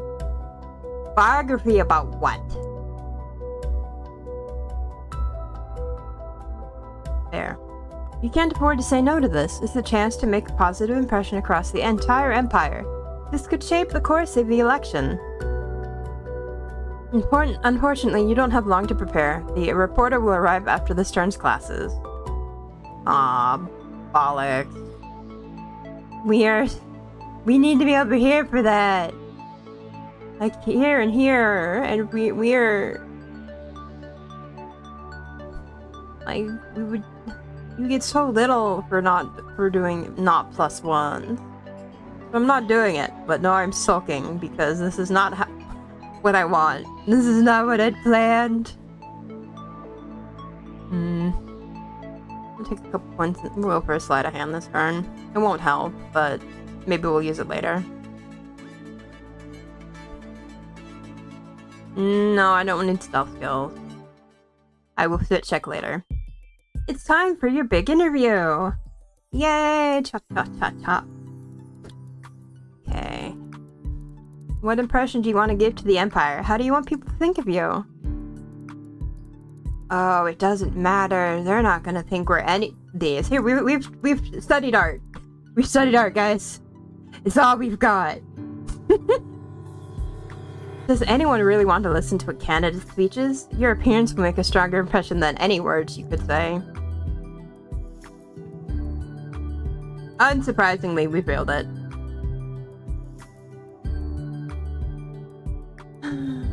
Yeah, it really is a pain. Oh, we need to switch how things are.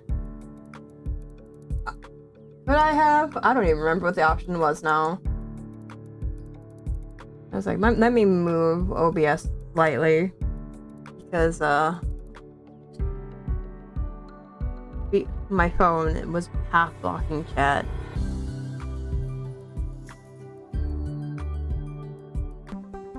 Oh shit. This is not what I wanted. That was not what I meant to do.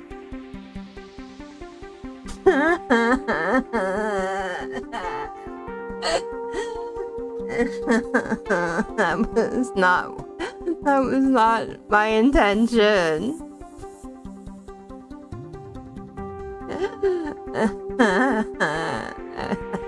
My dumbass thought it was the back button. I wanted to see something. No. We're all the way back here. Oh, quick save tab. Where's that? Save log? Oh, that's definitely not it. Files. That was history.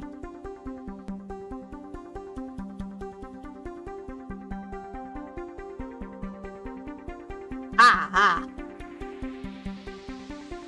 Here.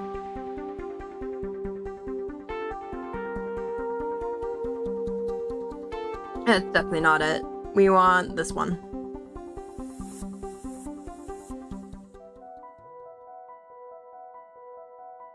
I'm not reading this, we literally just read this.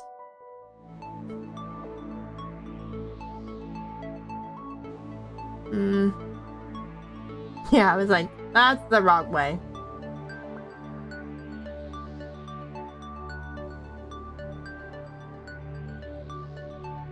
I could have read it. Yeah, I bumbled through it eventually. Well, still we're gonna make the same decision we did last time. No, I'm not wearing the stealth outfit. What impression do you want to give? Okay, we'll try wise later. You talk for a while about the importance of the Emperor as a source of continuity, a repository of knowledge over time, and someone in a position to look at the larger picture rather than forever chasing short-term goals. Unfortunately, you fumble when asked for examples to demonstrate your point. Being wise and calm is obviously a good thing, isn't it? See, we did this one. We got this. Speak from the heart and pledge your loyalty to serve the Empire. Afterwards, the team insists that everything went well, but then that is their job. It could have gone worse. Investigate the background of the mystic. To become a shaman and speak for the spirits of the departed, a man must give up all ties to mortal life. Birth name, gender, family connections are erased from all records. And the dedication ritual includes physical sterilization to prevent any possibility of children. There is no return. Within the witch caste, names are frequently changed in response to visions, progress of ritual stages, or new assignments. The individual, who's now known as Wistis, must have served apprenticeships across many older shamans across Mount Prime. Official records deliberately omit any connections between their past and current identity. All in all, researching the chief witch's background is a hopeless task. The best can be found are records of official statements, since assuming the position, which suggests that Mustis is politically moderate and a proponent of peaceful relation.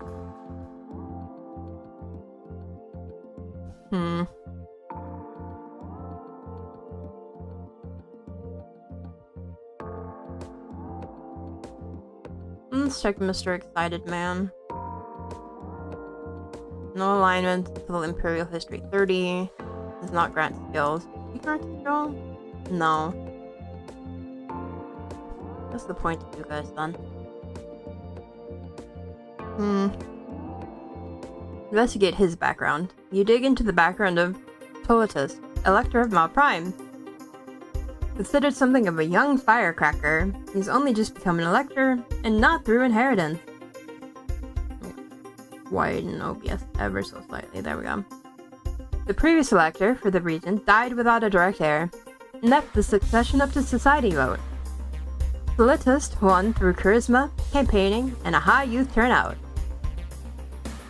However, he has also made a number of claims in his campaign that don't hold up to scrutiny.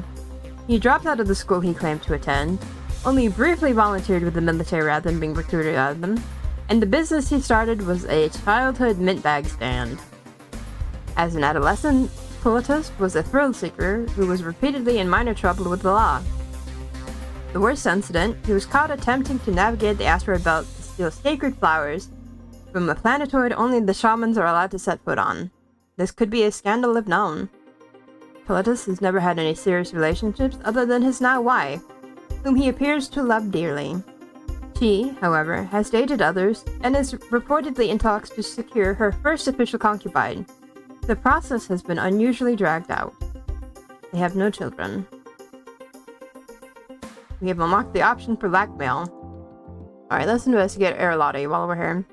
You dig into the background of Erlotti. Despite having been confirmed in her post for many 5Ms, Erlotti married only later in life. Her husband is a gentleman who prefers home life to politics. Her son and heir is still too young for betrothals. By all accounts, a portrait-perfect family. However, this was not her first relationship. Previously, Erlotti pursued an engagement with a man who eventually jilted her in favor of her younger sister. A socialite and media presenter who licenses her face as the author of ghost-written books she's never read. Your sister sounds like an absolute... Relations between the siblings have been frozen out ever since. I can see why. I'd cut her off too. Since young adulthood, Erlotti has been linked in a romantic friendship with another woman, Linnea, an old school friend who married young. It is not clear whether or not they are lovers, but Linnea spends far more time with Erlotti than with her own husband.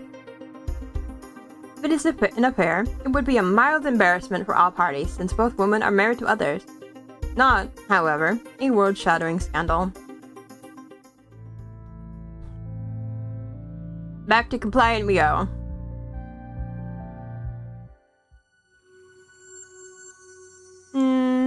do we stay put? We're not really accomplished much yet.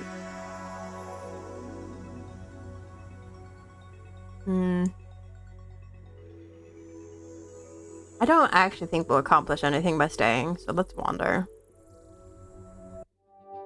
You awakened when your lights turn on by themselves. That can't mean anything good. Princess Arana, please report to the cabinet chamber at your earliest convenience. What now? You dress yourself swiftly and make your way to the room. What's the emergency? Not an emergency exactly, but a change in circumstances.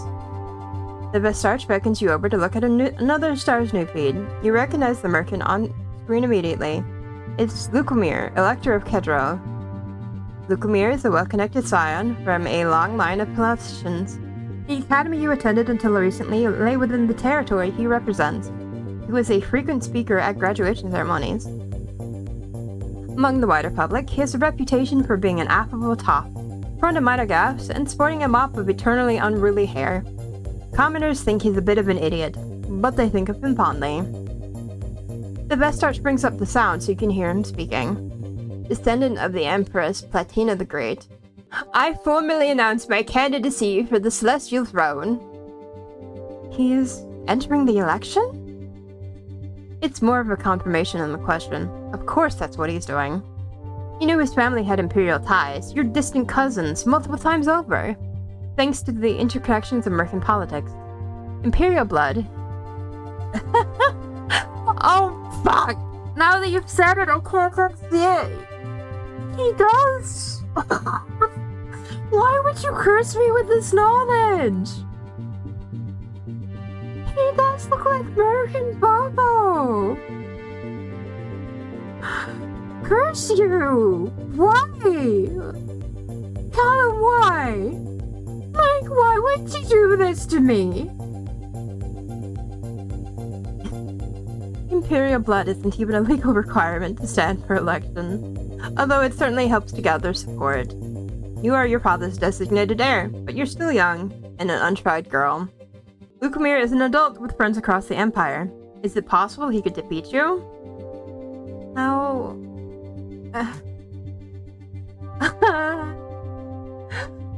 Yeah, I'm so glad that you at least have, have the same curse that I have. No offense, Killjoy. Also, hi, welcome in. Yeah.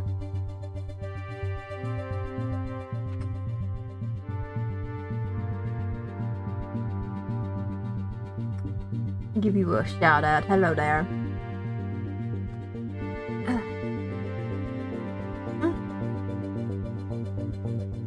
Nice. It is. It really, really is.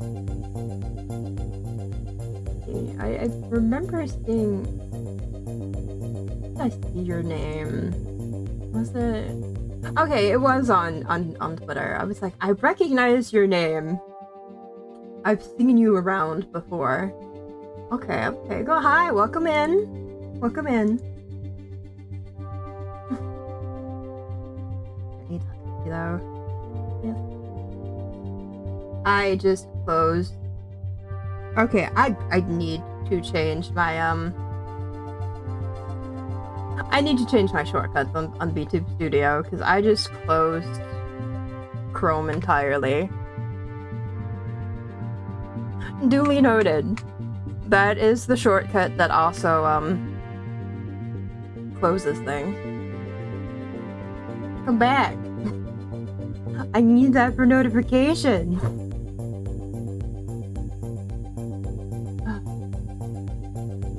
Okay, YouTube is fine. I was like, it's for when I fail to remember that I need to be keeping an eye on when ads start. But yes, hi. I know I don't sound the most British half the time, but I am indeed a UK streamer. Very nice to meet you. I won't dox myself by saying where in the UK, but in the UK is the thing. How bad is this? Bad? It is neither bad nor good. It simply is. What I meant was, how much support do you think he has? That is what the election will determine. Don't you care about who wins? I serve the Empire. As a civil servant, it is my duty to remind you that only a sitting emperor or empress can appoint or dismiss an elector. The committee as a whole may rule an elector ineligible to vote, but only in extreme situations, such as complete loss of mental capacity, or a proven attempt to assassinate a candidate. You cannot remove him. Now you see in my case, it's the fact that my mom married a Yank, so I've spent far too much time in the US.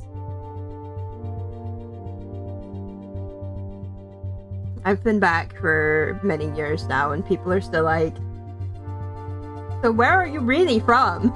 It's like, here. I was born in this town specifically. I'm from here, guys, I swear. And I'm, are you sure about that? And it's like, yeah, I've got a piece of paper that says it. I don't know what more you want from me. The first time I went to the hospital, they wanted proof that I was allowed to be here. I was like, I was literally born in this hospital, guys. I was born a couple wings over. This is my birthplace. Please don't do this to me. It was, in hindsight, it's a very funny thing, but at the time it was a bit demoralizing.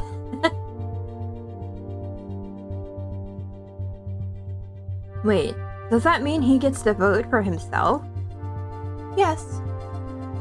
Well, that's one vote you won't be winning.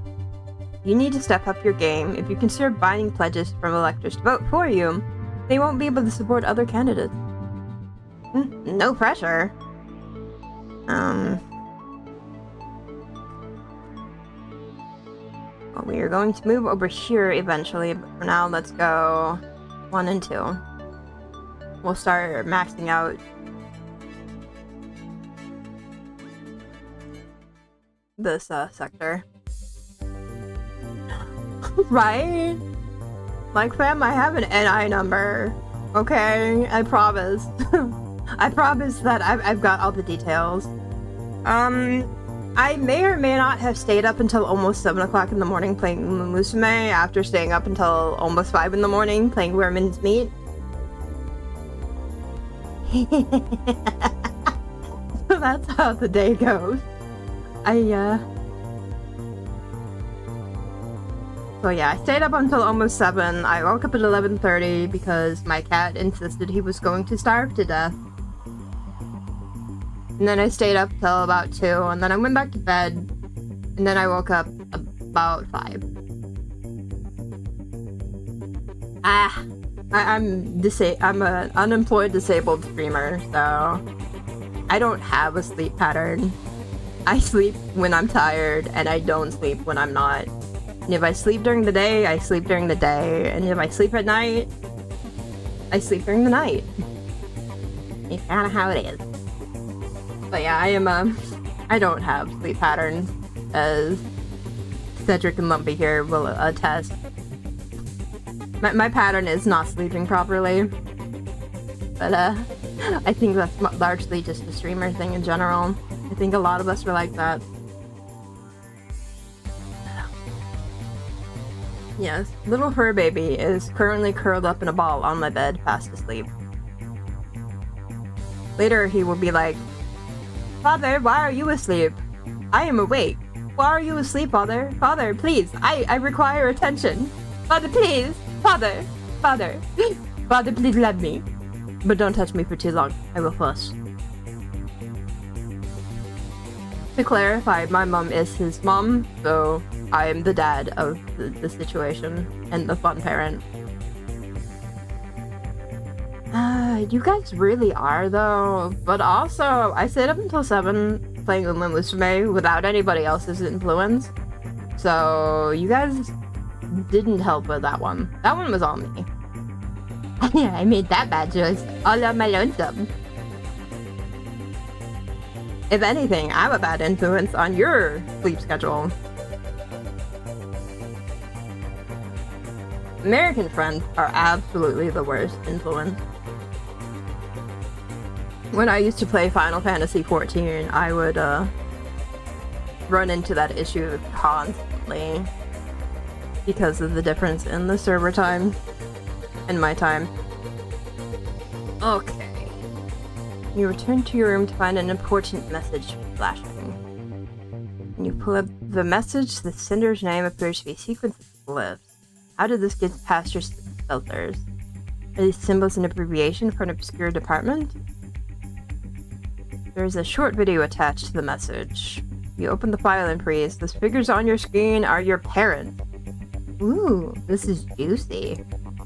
This is not a loving message to their future daughter. It's a recording of an argument. They're in the palace. You recognize your father's rooms. The decorations, wow, have changed a little. This was clearly 5 months ago, and they're talking about you. Your father speaks. Now that your daughter has been born, and your mother cuts him off, angry in a way you've never seen her in any photograph before. That thing is not my daughter. It is your creature, and I refuse to have any part in it. And the file cuts off. Ow! Who needs enemies? Who needs enemies when your family's like this?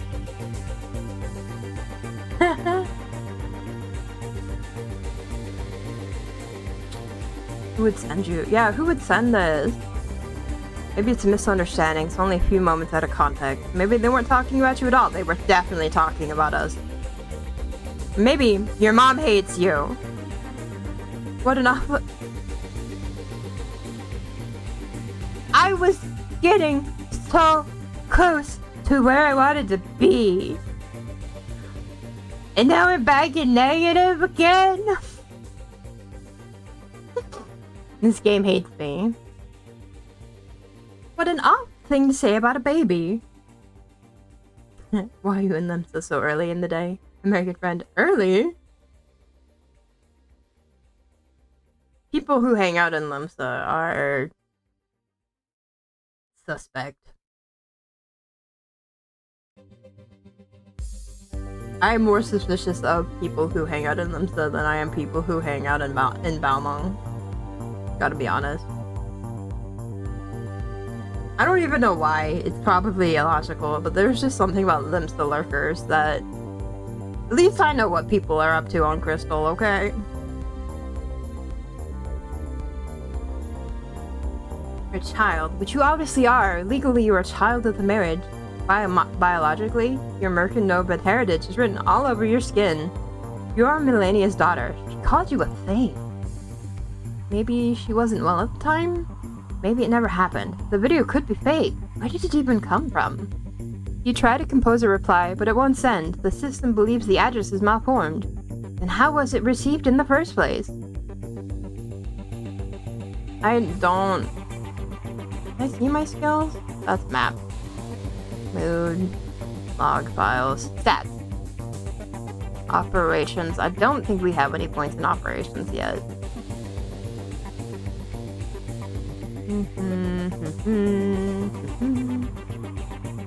We have 10 points of operations.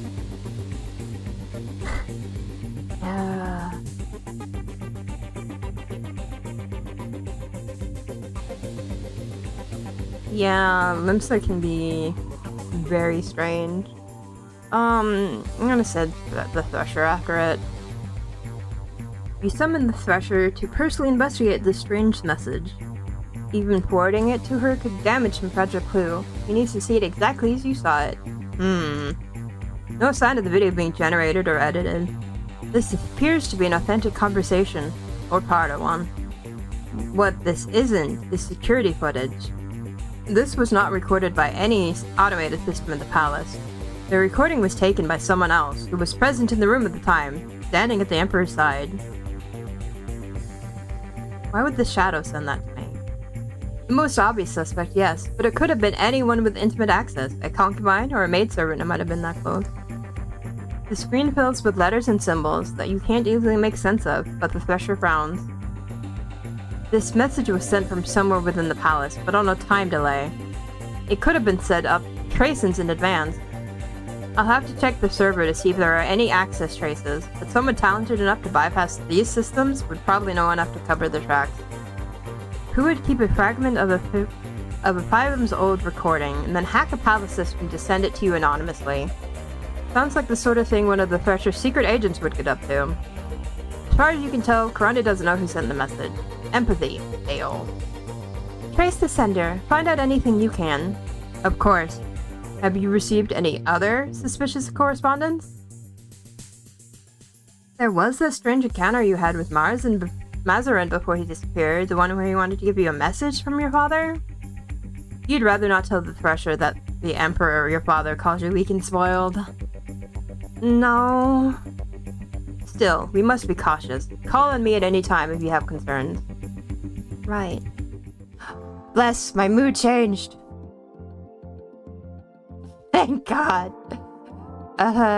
We've gotten out of negative. We can start heading towards indulgent again. Also, I want to see what the... Oh, that's cute. That's cute. I don't need it for now, but it's cute.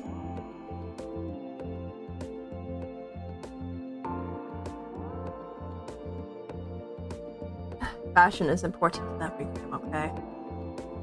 Yeah, there's nothing really to do here.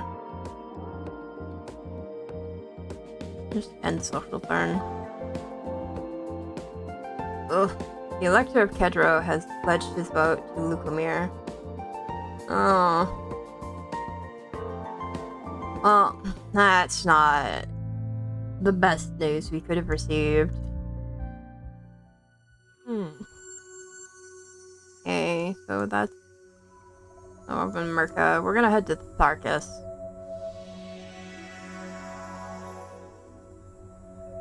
Entering Tharkus 2 sector. You wanted to see me? Yes, Your Highness. This is largely a formality, but it requires your approval and signature. The most recent Logothete of Science, who was your father's minister, has been offered a research directorship in the Hera 2 sector. Hera 2? Wait, hang on. Oh, that must have been... I forgot and I moved OBS over the ad warning again.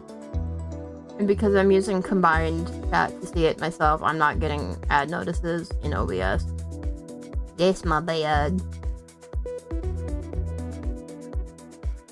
You haven't visited there yet, but by reputation there's practically no there to visit. No habitable planets, no major population centers. Having been so recently a member of the Celestial Ministry, with privileged information, means this individual must seek Imperial approval before accepting any other such position. It's a matter of security. You don't know anything about what the past Logothete of Science did. Apparently not much, considering the lack of information about your father's foolish experiments. You have no idea what top-secret plans might have been brought before the Ministry, or how this appointment could affect your future. You'll have to guess. Yeah, sure, bud. Fine, I'll sign it. Very well. Is there any news about Lukomir's campaign? A new interview for the feeds.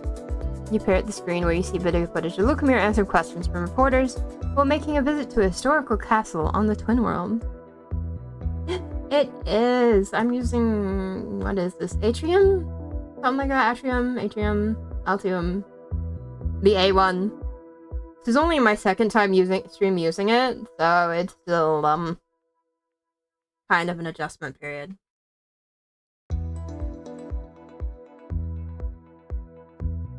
Of course, he's got nothing else to do but make appearances. You can't waste your time worrying about what he's doing. Go ahead and focus on your own schedule. Okay, we can do interaction, gunnery, intrigue, and galactic relations. Do deception, to relations. Bring that up to 45. completed. Okay, 15 points to both.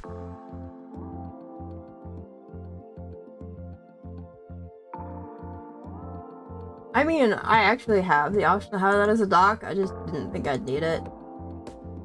But did not factor in. Does OBS warn me about things? I don't remember if it does even. For now, I'll just actually have to remember to keep this little dock here where I can see it. The primary function of the inner system planets has always been to supply resources to the home world. After the rise and fall of the first great Tharkan civilization stripped it nearly bare. Both worlds are far wetter than Tharkas Prime and great mineral wealth. The first planet, Chakagora, is a boiling sea above a volcanic core which spits out hot metal bombs and rare alloy. The second planet, Gakthan, resembles a vast swampland with a wide variety of plant and animal life. These worlds are of immense strategic importance, but will never have the same prestige, the same sense of history, and epic struggle. The elite are wealthy and powerful, but always fix their gaze on the true nobility elsewhere. Ain't that just typical? Bureaucracy failed. Etiquette practice. Pass. Strict observation of manners and old-fashioned protocol is likely to impress the local electors. As the most important person in attendance, you wait for the festivities to be in full swing before making your grand entrance. Once all eyes are upon you, you speak words of welcome, then grant them permission to return to their own conversation. You are not yet Empress, enough to command the whole assembly into silence for hours. Why would you want to do that? Yes, hi. I am so high on the smell of my own farts that you must sit in silence and bask in my presence. Blech. You sweep your gaze over the assembled guests, picking the electors out of the crowd. Elector of Chakagola, is easy enough to identify. A man of mature age, he's unusually tall even for a Tharo. His frame does not look at all muscular, but he's most certainly far stronger than you. Electo is unmarried, though a much younger male appears to be attending with him. That might be his son, but he looks purely Tharkan. More likely he's a new companion, or even a recent addition to the Elector's harem. Oh dear. Ain't they just. The other Elector, Lorcus, is a well-dressed, middle-aged Tharkan woman with a glass of blue wine in her hand. She is married, but her husband is not with her. He appears to be on the far side of the room, enjoying himself in the company of other women. Ah yes, I'm gonna have the green and antennas in the game somewhere. Noticing your attention, she immediately makes her way over to you. Greetings and welcome, your Imperial Highness. It has been a long time. Have you met her before? You don't remember her at all. Of course, everyone in the Empire knows who you are. And until recently, you were honestly more interested in remembering your friends' schedules than in remembering the face of every politician in the Empire. Yes, I'm pleased to be able to meet with you again today. I only wish it were under less stressful circumstances. In politics, circumstances are rarely pleasant. My condolences on your father's passing. He was truly a great man. How was my rhetoric? It's pretty solid. Yes, he was. He gave his life in service of the Empire, all of it, and all of us. He is an inspiration to us all. Indeed. Ah, I see Electo hovering nearby. I'd better stop him monopolizing your attention before he feels the need to plot his revenge. The two electors must engage in a certain amount of competition for prestige. I look forward to speaking with you again in the future. She bows to you and retreats, politely stepping away to avoid turning her back on you. You can't tell empathy. The Elector of Chakagola is swift to step into the circle of your attention. Once the sim-arrival has withdrawn, a bit too close, you need to crane your neck up to look at him in the eye. He is infernally tall.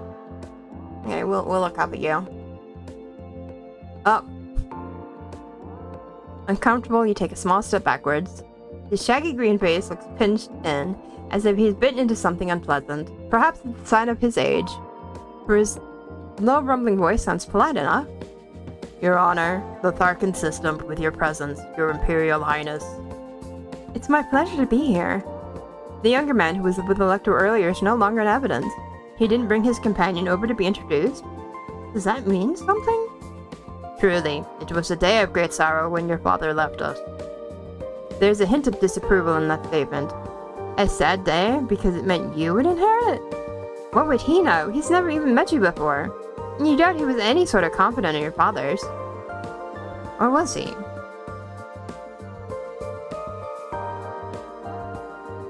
Were you particularly close to my father then? He pauses. I cannot claim that privilege. I am only a humble servant of the Imperial Comitia. He apparently doesn't intend to say anything useful. I look forward to speaking with you again later. The tall man recognizes his dismissal and withdraws.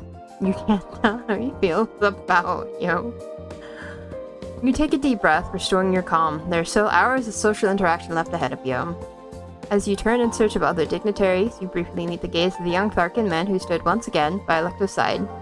He shoots you a friendly grin and tilts his head, encouraging you to come closer. You quickly turn away. That is not a complication. You don't need it. Instead, you move on to the Premiser of Gakvan, a notorious bore. This may be a long evening. Oh no. He gained Ixal and Milan. Let's go relax by the pool. You enjoy yourself lounging beside, and then splashing around in your private pool. Splish splash, I was hanging in the pool. Do do do do do do do.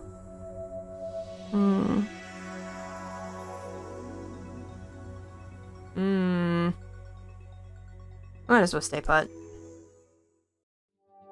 You are hurrying through the halls late for a meeting when, rounding a corner, you see a servant directly in your path. His attention focused on dusting a delicate platinum sculpture of birds in flight. Look out! Too late to stop. You thump into the servant's side, his arm flies up by instinct, trying to prevent himself from falling over. Jostles the sculpture, which tilts, falls, and crashes onto the floor, cracking a wing right off one of the birds. Right, splish splash, I was taking a bath, long about a Saturday night. It's relevant even. The servant stares at you in horror. I don't have repair and my visual is meh. Apologize. I'm sorry, it was my fault. I wasn't looking where I was going. Just pick it up and I don't know. I'll tell someone to deal with it. Sorry. You shrug helplessly and hurry on your way. You have things to do. Yeah. Right there. That's what I have to do. Give me that empathy right now. I needs it. You have completed student level empathy. Gained 30 points. Okay. Let's investigate Lorcas's background. You dig into the background of Lorcas. First inherited her position when she was younger than you are now. She was meant to be under the guidance of a regent, but quickly arranged her own marriage to Jern, an older nobleman, in order to claim full adult privilege and push her regent out of the way. Respect. The marriage has, unfortunately, never been a happy one. Lorcas and her husband use each other for business purposes when necessary, but do not appear to be affectionate or even friends. They maintain a facade of living together to raise their child, but Lorcas's estates are large enough that they can pursue their own interests without ever needing to interact. Her husband spends much of his time managing a stable that breeds large reptiles for competition. It is an open secret on Gakvan that Lorcas has a long-term illicit lover, not a concubine, but a man of society, who is himself respectably married. Rumor says that they actually met for the first time at Lorcas's wedding. Juicy scandal. The breach of etiquette is mildly scandalous, but society generally looks the other way about such things, as long as they aren't too blatant about it. Lorcas's only child is her daughter, Jadaka, who's around your age and a no fashion plate. She's never photographed in public wearing the same outfit twice. Jadaka is not yet engaged to anyone and might be available for a marriage alliance. Okay, let's learn about Electo. Actually, no, we'll do that next time. Let's explore her social network. Investigating the relations of Lorcus, Elector of Ekban. Lorcus is allied with Pilatus, Rippling Eternity, Roneka, and Redamel. Milan and Ixil are enemies of Lorcus. That is fantastic news, because Milan and Ixil are over here supporting the other guy. And you know what they say? The enemy of your enemy is your friend. And you don't like them, and I don't like them because they're voting for the other guy, so... Yeah. Yeah, come be buddies with me instead. Negotiate. You arrange for a private conversation. I need the support of my electors in order to formally become Empress. Will you pledge your loyalty to me? She sets her glass down in front of her and rotates it to perfectly align the refracted light passing through onto her desk's patterned surface. It's quite a large decision for me to make, Your Imperial Highness. I don't want to commit myself too early. Not before I'm certain of who is best for the Celestial Empire and for Zarkus. Is there anything I can do that would help you reach that conclusion? Perhaps. Have you ever watched Rakshars wrestling? Rakshars are those giant lizards, right? I've heard of them, but I haven't seen them. My husband manages a stable training Rakshar, both for competition and for domestic security. They're even more vicious with intruders than with each other. However, the creatures do not breed well in captivity. Some vital spark appears to be lost in the process. For the best results, new Rakshar must be occasionally captured from the wild. She pauses, watching your reaction. You want me to wade out into the swamps of Gakben and wrangle a giant lizard? It would gain you my husband's personal gratitude. It would win the affection and support of the common citizens of Gakben, who admire the sport as a pillar of our culture. Ma'am, you don't even like your husband. Why are you doing this to me? You asked what you could do to win my vote. I have made a suggestion. It is up to you what you choose to do about it. Until another sunrise, Your Highness.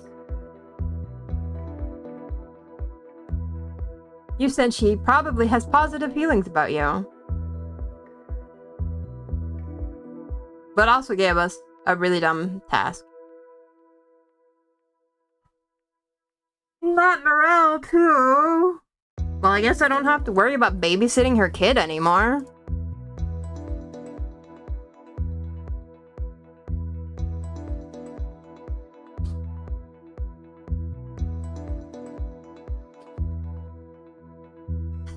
This is wildly starting to spiral out of my control.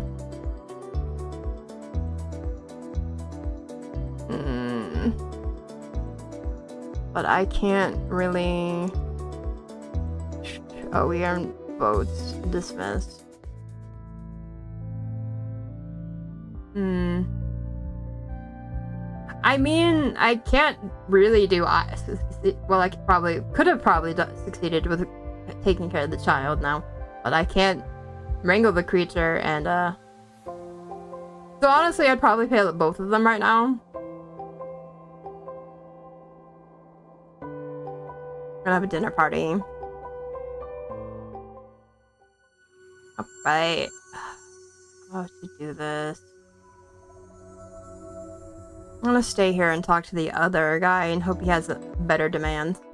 Your Imperial Highness, some gifts have been sent to you in honor of your approaching birth star. More are likely to arrive in the coming turn. The Vistarch presents you with an assortment of pleasant trifles from various primisters and kefals around the Empire. These gifts are not a show of political support, only a matter of politeness.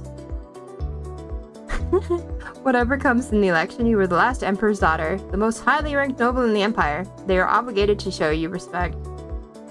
I mean, I'd honestly rather take care of the kid than the creature, but... I mean, optionally, neither, but... Send the usual letters of appreciation. There are also some more unusual items. This, for example, was delivered on behalf of the Uzga. The Uzga, a species commonly referred to as the spindly walkers because of the long-legged exoskeletons that they used to move around. Their natural bodies are small, round, and squishy, with short tentacles that can barely drag the bulk over the ground.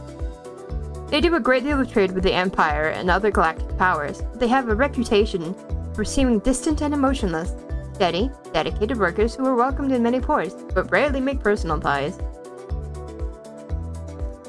The labs show no sign of explosives or other obvious dangers, but they're not certain what it's meant to be. The object appears to be a large sphere of glass or clear crystal which is hollow, containing mostly air, and a small pile of metallic-looking flakes. You rotate the sphere and the flakes fall to the new bottom, but with an oddly chaotic motion, almost as if they were squirming. Once they fall into place, however, they are still. It must be art, but it doesn't look attractive or even interesting to you. In the vault it goes. It may be valuable, but I have no use for it. Put it in the vault with the other gifts. Very well. There is a much more momentous gift on offer from the Grib, if gift is the correct description. The Grib are the most alien of all the Celestial Empire's neighbors, resembling nothing so much as enormous, ugly mushrooms.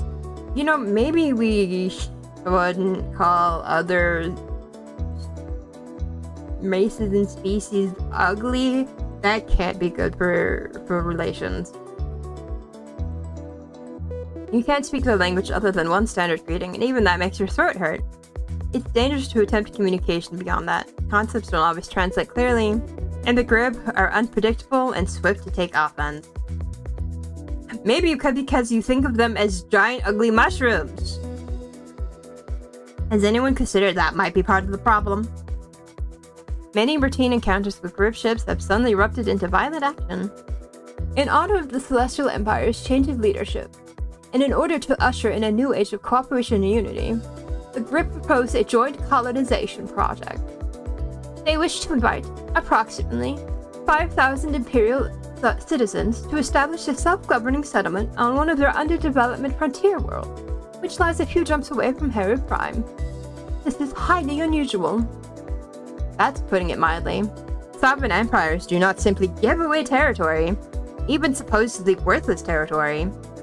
A trade and treaty, perhaps? But a gift?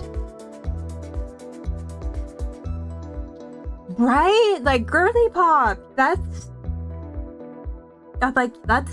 so, like, speciesist or whatever. Xenophobic. That's xenophobia. That's the word. There we go. That's right up there with Ashley's I can't tell the aliens from the animals or whatever it was line. Not gonna lie, every time they describe a new species, I'm like, what's a Mass Effect analog I can use for this? Like, the spindly ones with their things are clearly the Volus. Like, that's clearly the Volus thing, down to needing an adaptive suit to do things. Aha, it's fine. We don't have any of this stuff. An unusual situation could mean a rare opportunity. Establishing a new colony would generally require the agreement of both the Emperor and the Comitia.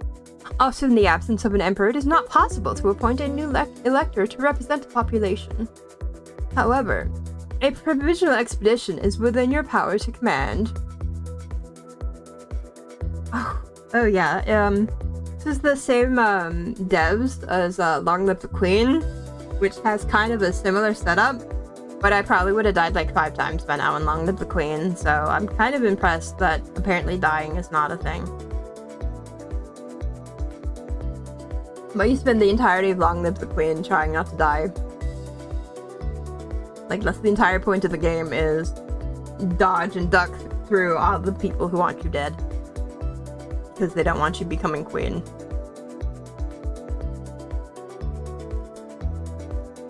If you want to get a foothold in Grib space before the election and reap any potential political benefits for yourself, you need to act quickly. Delay until after the election. Acknowledge that we received their intriguing invitation, that we will be taken under consideration for further discussion. No details, no commitments. Stall them politely. Very well. It's nice to have presents, but you do have studying to do. Oh, it's so good.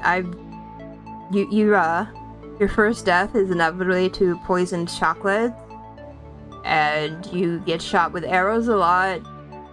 You can die to a kraken. There's so many ways to die in that game. So many ways. Let's do a lure so we can start seducing people.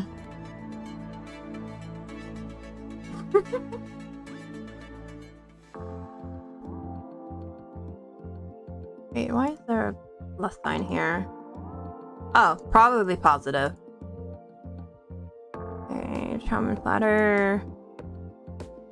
Let's go investigate Electo. Dig into the background of Electo. A mature male of mixed Mountain Tharkan heritage.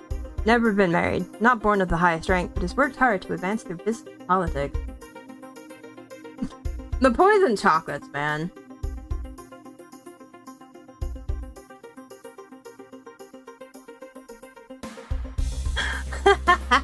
Oh no. Hey, look, the important thing is not dying. Not succeeding is one thing, but you just gotta not die. But yeah, becoming queen is very rough. Electa was once engaged with Tharkan man, who died before the wedding. Since they were never officially married, Electo was denied legal permission to use his intended genes to make a child. Shortly afterwards, Electo produced an heir, allegedly his clone son. However, Jaxer does not look much like his father, nor does he show any sign of Mao heritage.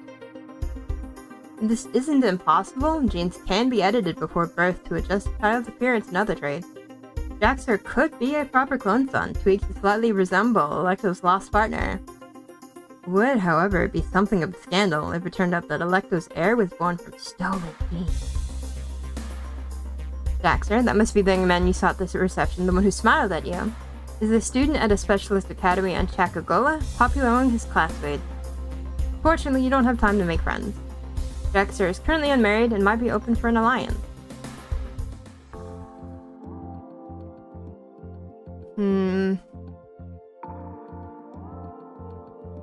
Explore social network. Aligned with Oberod, Ozara, and Broneka. Golad and Stoyan are enemies.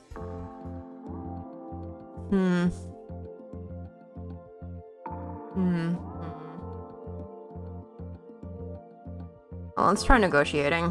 What dumb quest do you want? I need the support of my electors in order to formally become Empress. Will you pledge your loyalty to me? No. You may be Emperor Dragoson's daughter, but so far, you do not show his promise. I have no reason to commit myself to your cause. Is there anything I can offer you that would make you change your mind? Perhaps. What do you want? A leader with enough understanding of politics not to need to ask that question. Apparently you're supposed to figure it out for yourself. He has negative feelings about you. Okay, so, fuck that one, I guess. Help. We want to finish getting emotions up, so we're gonna go back to Indulgent. That feels like we're barking up the wrong tree. Let's go to Tharkus 1.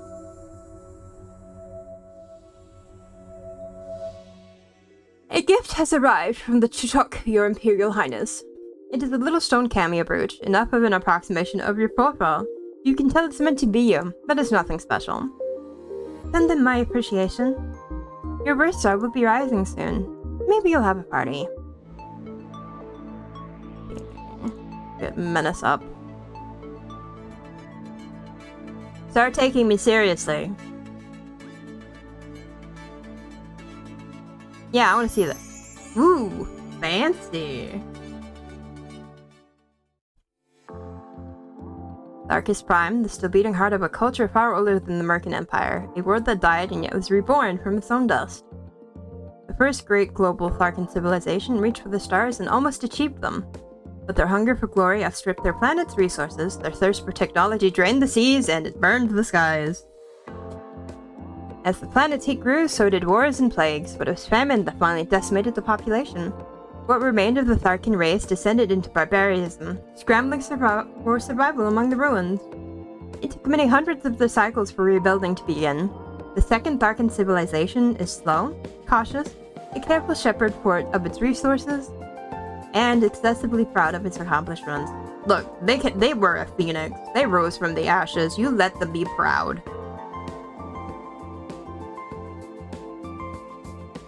That self-importance creates difficulties for the reception arrangements. As you were not yet Empress, the Tharkin elite refused to flock to the palace on your command. Not without trescents of notice and preparation you have no time for. The Tharkin government is willing to host you as a guest planetside, but you are not willing to look like a petitioner, nor to succeed the advantage of familiar terrain. At least in the Heavenly Palace, you have some idea what dangers you face. As a compromise, the 3 electors of Tharkus Prime have come in person to make themselves known to you. But without entourage, there would be no entertainment, no formal meal, no crowd, and nowhere to hide. Maybe I should have kept the other outfit on. Oh well. Your guests are waiting for you in a small parlor, standing in a semicircle. All eyes are on you as you enter. Your attendant announces their name. Oberrod, an adult male pharaoh standing proud in a Gulltrim uniform. Ridge, an elderly Tharkin man with a short and run figure. And Ozara, a no-nonsense-looking woman with Theron scales and wings. You place your palms together, then spread your arms wide and straight in a traditional Tharkin gesture of peaceful welcome. The electors briefly bow their heads to you in reply. You would like to speak to each individually, but it's awkward.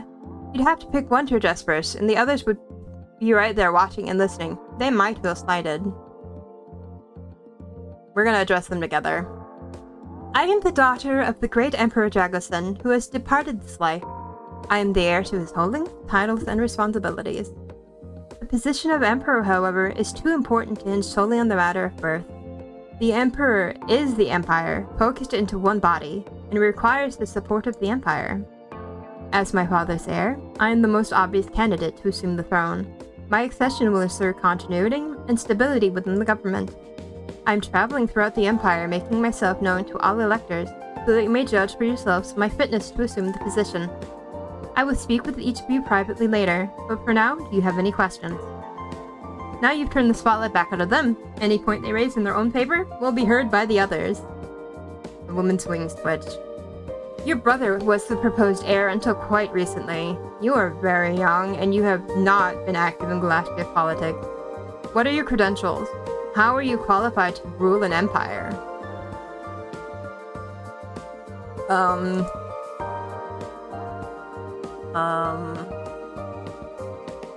Deception, disgrace. I don't have skills for any of this. Deception, disgrace. Seriously, I don't even know where deception is in this. Wait, it's here. Deception. Fuck yeah. Because we know nothing about history. We got 0. So, deception it is.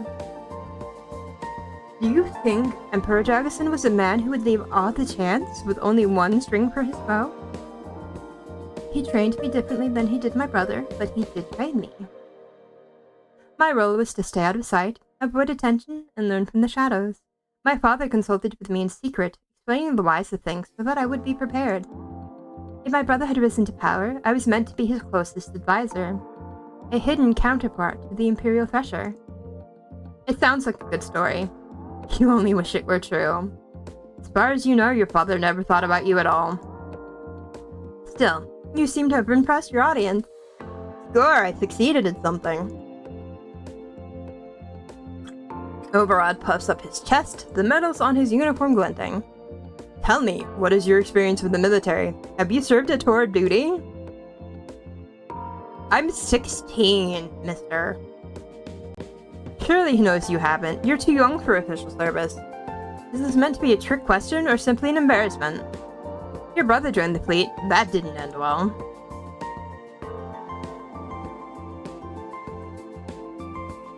I am of course too young for military service as of yet, and my duties to the Empire may not allow me that freedom in the future. Of course, I understand the importance of the military, and to the safety of the Celestial Empire. That is why I rely on experts, such as the Star Admiral, to advise me. Overrod looks unimpressed. Bridget clears his throat, then presses his hands flat to his sides. We know very little about you as an individual, if I might ask. Are there any forms of music you find particularly enjoyable? You've never really given thought to music beyond the latest pop sensation on Ketro. Somehow, you don't think the lectors would be impressed by the singers your old schoolmates thought were to die for. You've heard of a few famous composers from American history, of course. Would that do? Yeah, because, I don't... Yeah, we did visual, not musical, so darn.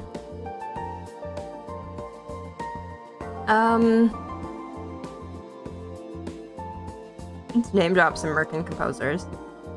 I was very fond of the Durson School of Black Macabre. The emotions are so intense. After a good performance, everyone in the audience is weeping.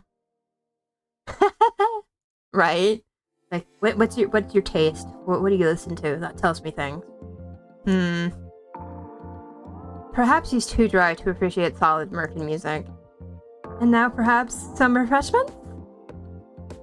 At your signal, servants enter bearing trays of light beverages and exquisite cheese. The small talk must continue, but the pressure will not be less. You need some time to think before you can decide how they feel about you. Let's see here. Interaction and emotion. Interaction and gunnery. I'm gonna have a dinner party again. And we're gonna stay on Tharkus 1. Your screen chimes a merry tune. Your friends are calling. Zenny, should be here. Why are you with Vasily? Zenny, what's going on? Best wishes on your birth stars rising. I set up the call so we could both talk to you at the same time, even if we can't all be together. They sing a little duet together, an old children's song about a crocodile being happy even on a dreary day because you were born. Okay, that sounds adorable. Thank you. I'm gonna have to sneak up on you later to give you your good luck kiss. You really don't have to. So you won't believe what I heard about Zasmine. For a while, you all sit around and gossip about old schoolmates and social shenanigans. It's like being back at school again, except without the fear of detention. Okay, I have to ask, is it true about Mazarin? Is what true about Mazarin? She's been reading conspiracy theory forums again. I don't believe everything I read, but you have to keep an open mind. Anyway, there's a story going on that because your father's death was sort of a mystery, that his shadow has gone searching for him, and he can't rest until he finds the Emperor. That's sort of true, I guess. See, I told you, he's cursed to be immortal and wanders the stars forever. That's not what I said. Vasily just sighs and shakes his head. Nice to spend time with your friends, but eventually you have to go back to your studies. Okay, we can do interaction. Okay, I'm going to do something I have not purposely done yet.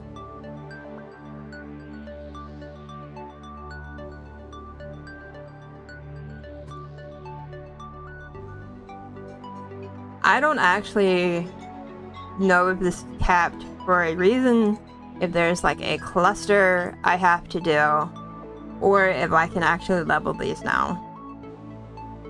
I'm assuming I can, but we are going to find out. But if it was a useless turn, I needed to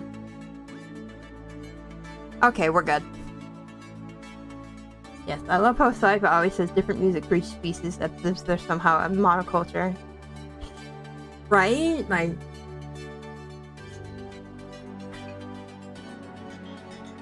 they might be different from humans, but they're also different from each other. I guess it's just for ease of reference? Okay. Okay, that makes sense. Well, I can max out this tree. There is a sound at the door. Come in! The Vestarch enters carrying a white box.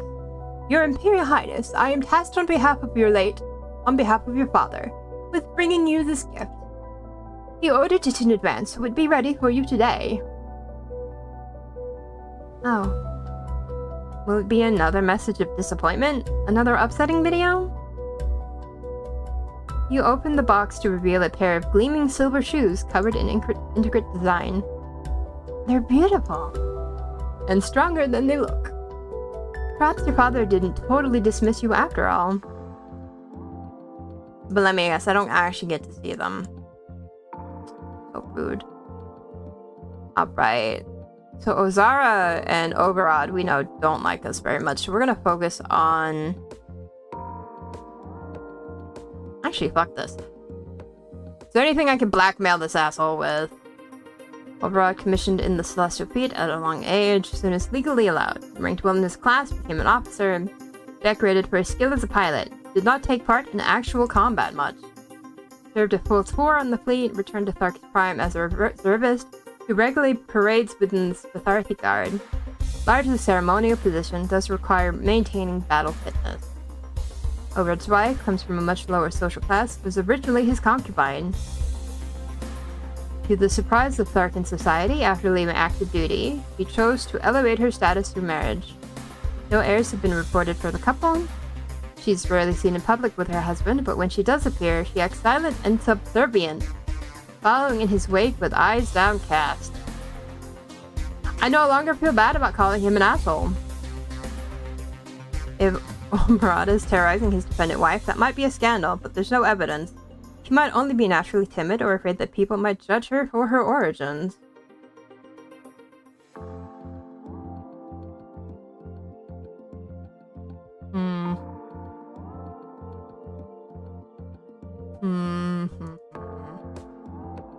Might as well investigate her too. He didn't really have good blackmail things. You dig into the background of Ozara, Elector of Tharkis Prime. Ozara is a proud and well-educated woman in her middle age. Active in politics, she considers herself more with the management of her personal fortune. A successful and ruthless businesswoman. As a hobby, she breeds insects. Unusual.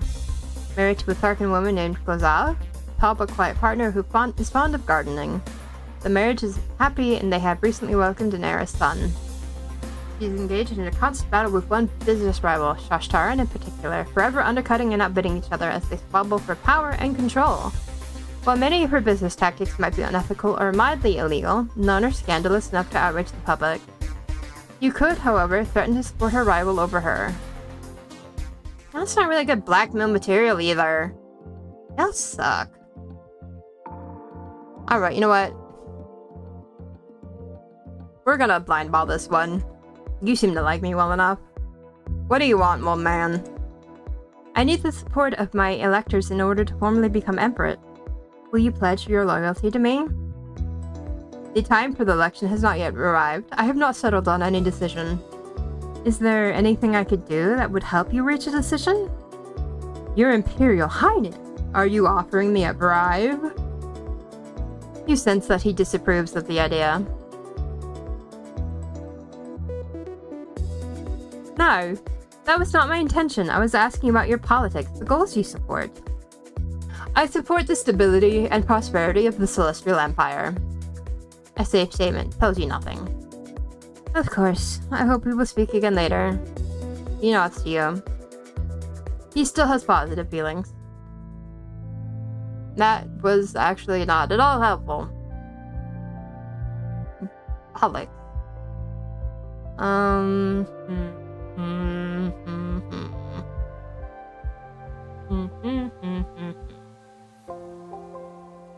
Our story motion. Motion might not be a bad play here.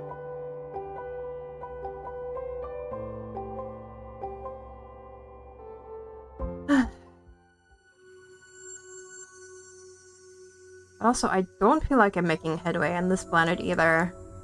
At least he's not made any headway recently. No, we're gonna head to Tharkis 3. Which I probably should have headed first. Good morning, Your Imperial Highness. Another gift has arrived for you, however there are concerns. This gift has been sent from Crystal Nova. Oh, your family. What is it? The vestige brings out a wooden box made up of many separate pieces connected in strange shapes. You can't immediately say how to open it. What's inside? Nothing, as far as our scans can tell. This is a puzzle box. A challenge for the mind. The act of finding a way inside is itself a gift, though it can be used to store trinkets. I recommend destroying the box. This gift by its nature is not fully understood. It could contain hidden danger. Can you trust such a gift? Do you even want to gift from your known relatives? I'm keeping it. A puzzle could be interesting. I'll take it back to my room. You can work on solving it when you're not busy with classes. You'll need a good eye and a knack for opening mechanisms, or else a friend who's very good at puzzles. Stinia, darling, are you good with puzzles? Let's go. And, you know, we're just gonna double barrel empathy.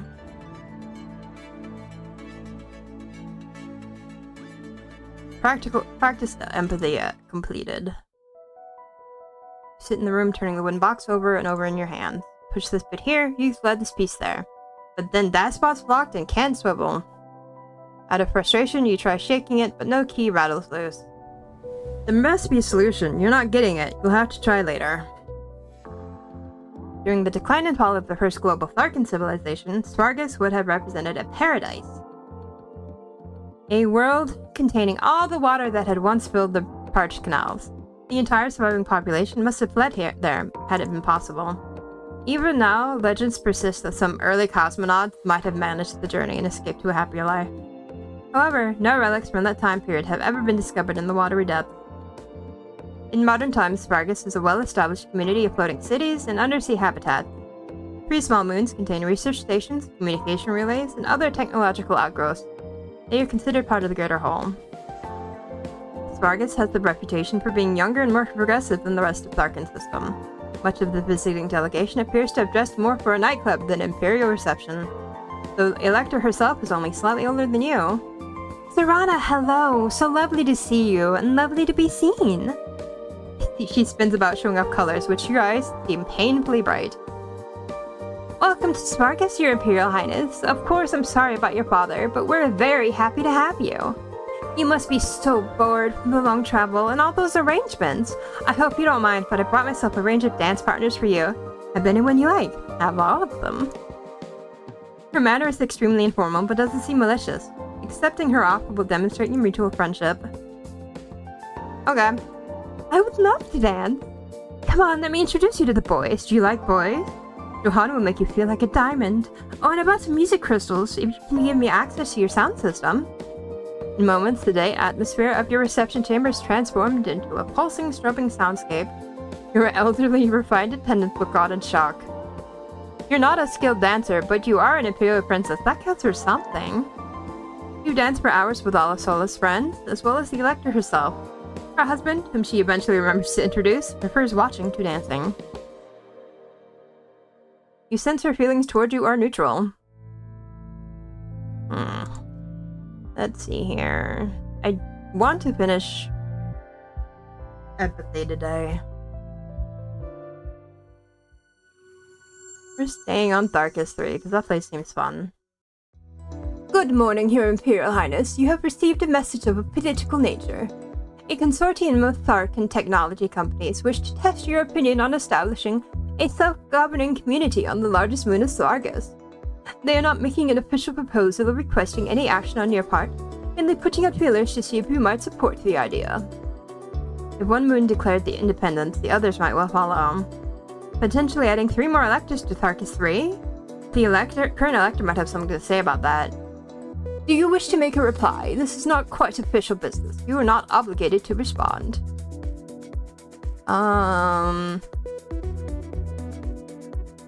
Which one's Stargazers 3? Wait, this is where we are here. This is Stargazers 3.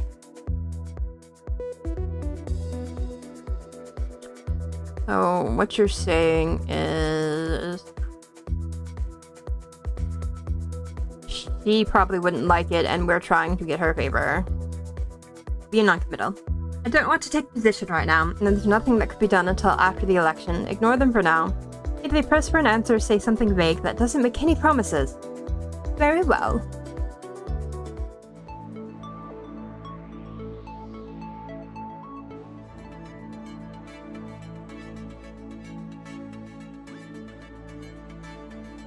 Alright. You're not gonna make any difference. God damn it! Not negative!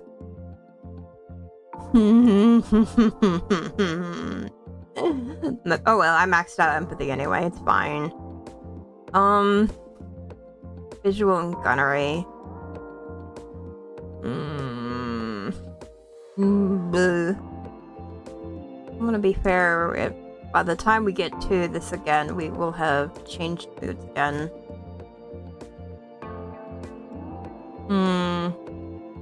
Stealth, environment, and engineering. Stealth, environment, and engineering. None of those really help. I'm not really sure what I need at this point.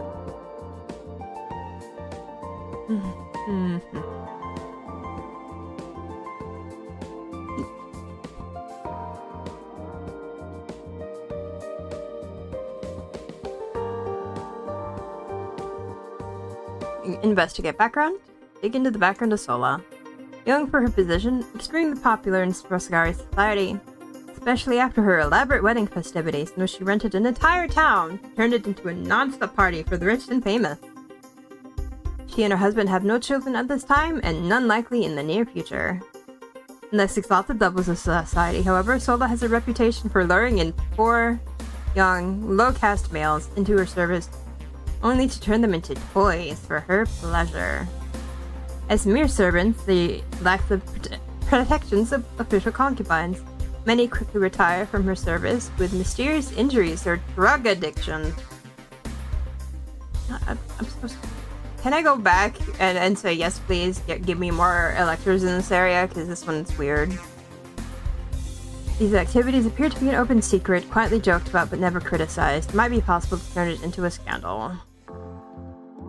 What's her social network? Allied with Jade, Eve, and Chapadak. Ixil, Morel, Ozara, Onebite, and Kadar are enemies. Let's see. Ixil, Morel, I know are both on the other side. Yeah. Ixil, Morel. Yeah, I know. To be fair, my grocery thoughts sometimes between 9 and 10. I will finish this round and have to bounce. What is my blackmail skill like? Menace, not great. Okay, yellow. You're in for a private dialogue, Asola. You have a lot of attractive young men working for you, don't you? What? Are you jealous? Do you want me to recommend someone for your staff? We failed. What nonsense are you talking about? I offer people employment, prestigious employment, for good pay, and they love me for it. Sometimes an employee doesn't work out, and I have to let them go. That's just business. What do you want me to do? Stop employing the poor? Stop giving them the opportunity to make something of their pathetic lives? Do you think they'll be grateful for that? Grow up, Serana.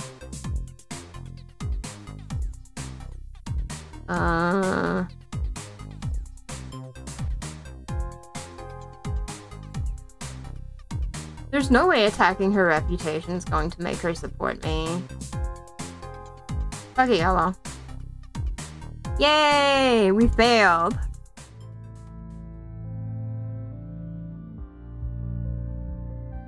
Alright. I keep forgetting this is the sort of game that will, never end. It will let you go forever. But he is correct that I do need to get my groceries. So, time to wrap this up and not spend half an hour doing it, which is my custom. I love gabbing, but also I need to kind of protect my voice because I have stream tomorrow, and I'm not used to streaming this many days in a row for this much time. I only meant to stream for like an hour and a half yesterday, and went for 3.5 hours. So 3.5 hours yesterday, 3 hours today. Knowing my history with Silk Song, it's probably gonna be like 5 or 6 hours tomorrow, as long as my voice holds, so Goodness.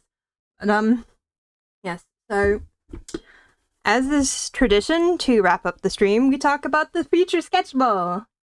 Yay! And on the schedule for this week, and tomorrow we will be playing Silksong. We are starting Act 3. I am almost completely spoiler-free for Act 3, which seems to be a rarity, so I'm going to cherish that and go in completely blind. I can't wait. I'm so excited. That will be at 6 p.m. GMT, which all my streams start at 6 p.m. for reference.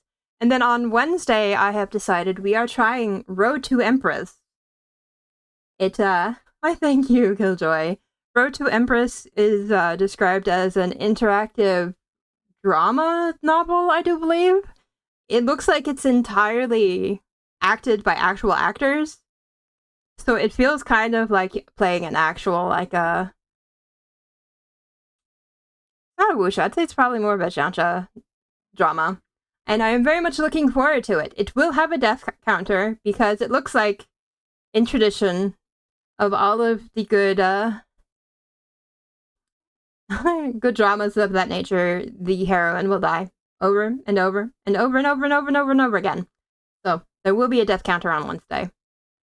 Friday, I'm going to have an Uma Musume stream, because that seems to be becoming tradition now. And then I will be back on Sunday for more Silksong. So we will be going Sunday, Wednesday, Friday for the near future. I'm going to try out a three stream schedule instead of just 2. So that is the future schedule. My groceries could get here any moment, so I hate to chat and run, but I really should make sure that I'm ready, because Tesco can be... honestly, Tesco's probably the better delivery than some of the others. Sainsbury's has had me limp down the stairs to try to get the groceries. Tesco usually is reliable of, I will bring them up the stairs. Why did you come down here, you silly, silly person? Go back upstairs. I see that limp. Why did you do this? We have a note that says you have issues with the stairs. Shoo, shoo, shoo. So, why I've kind of switched from Sainsbury's to Tesco. They treat me better. Thanks everyone who stopped in, and everyone who might stop in via VOD in the future. Guys mean a lot to me, and I will hopefully see you in the future. I did not turn on any chatting background, but, well, we will stay here shortly. So, bye-bye, I hope we will see you later, and, as the new catchphrase is, keep looking to the stars. Bye-bye! Bye-bye.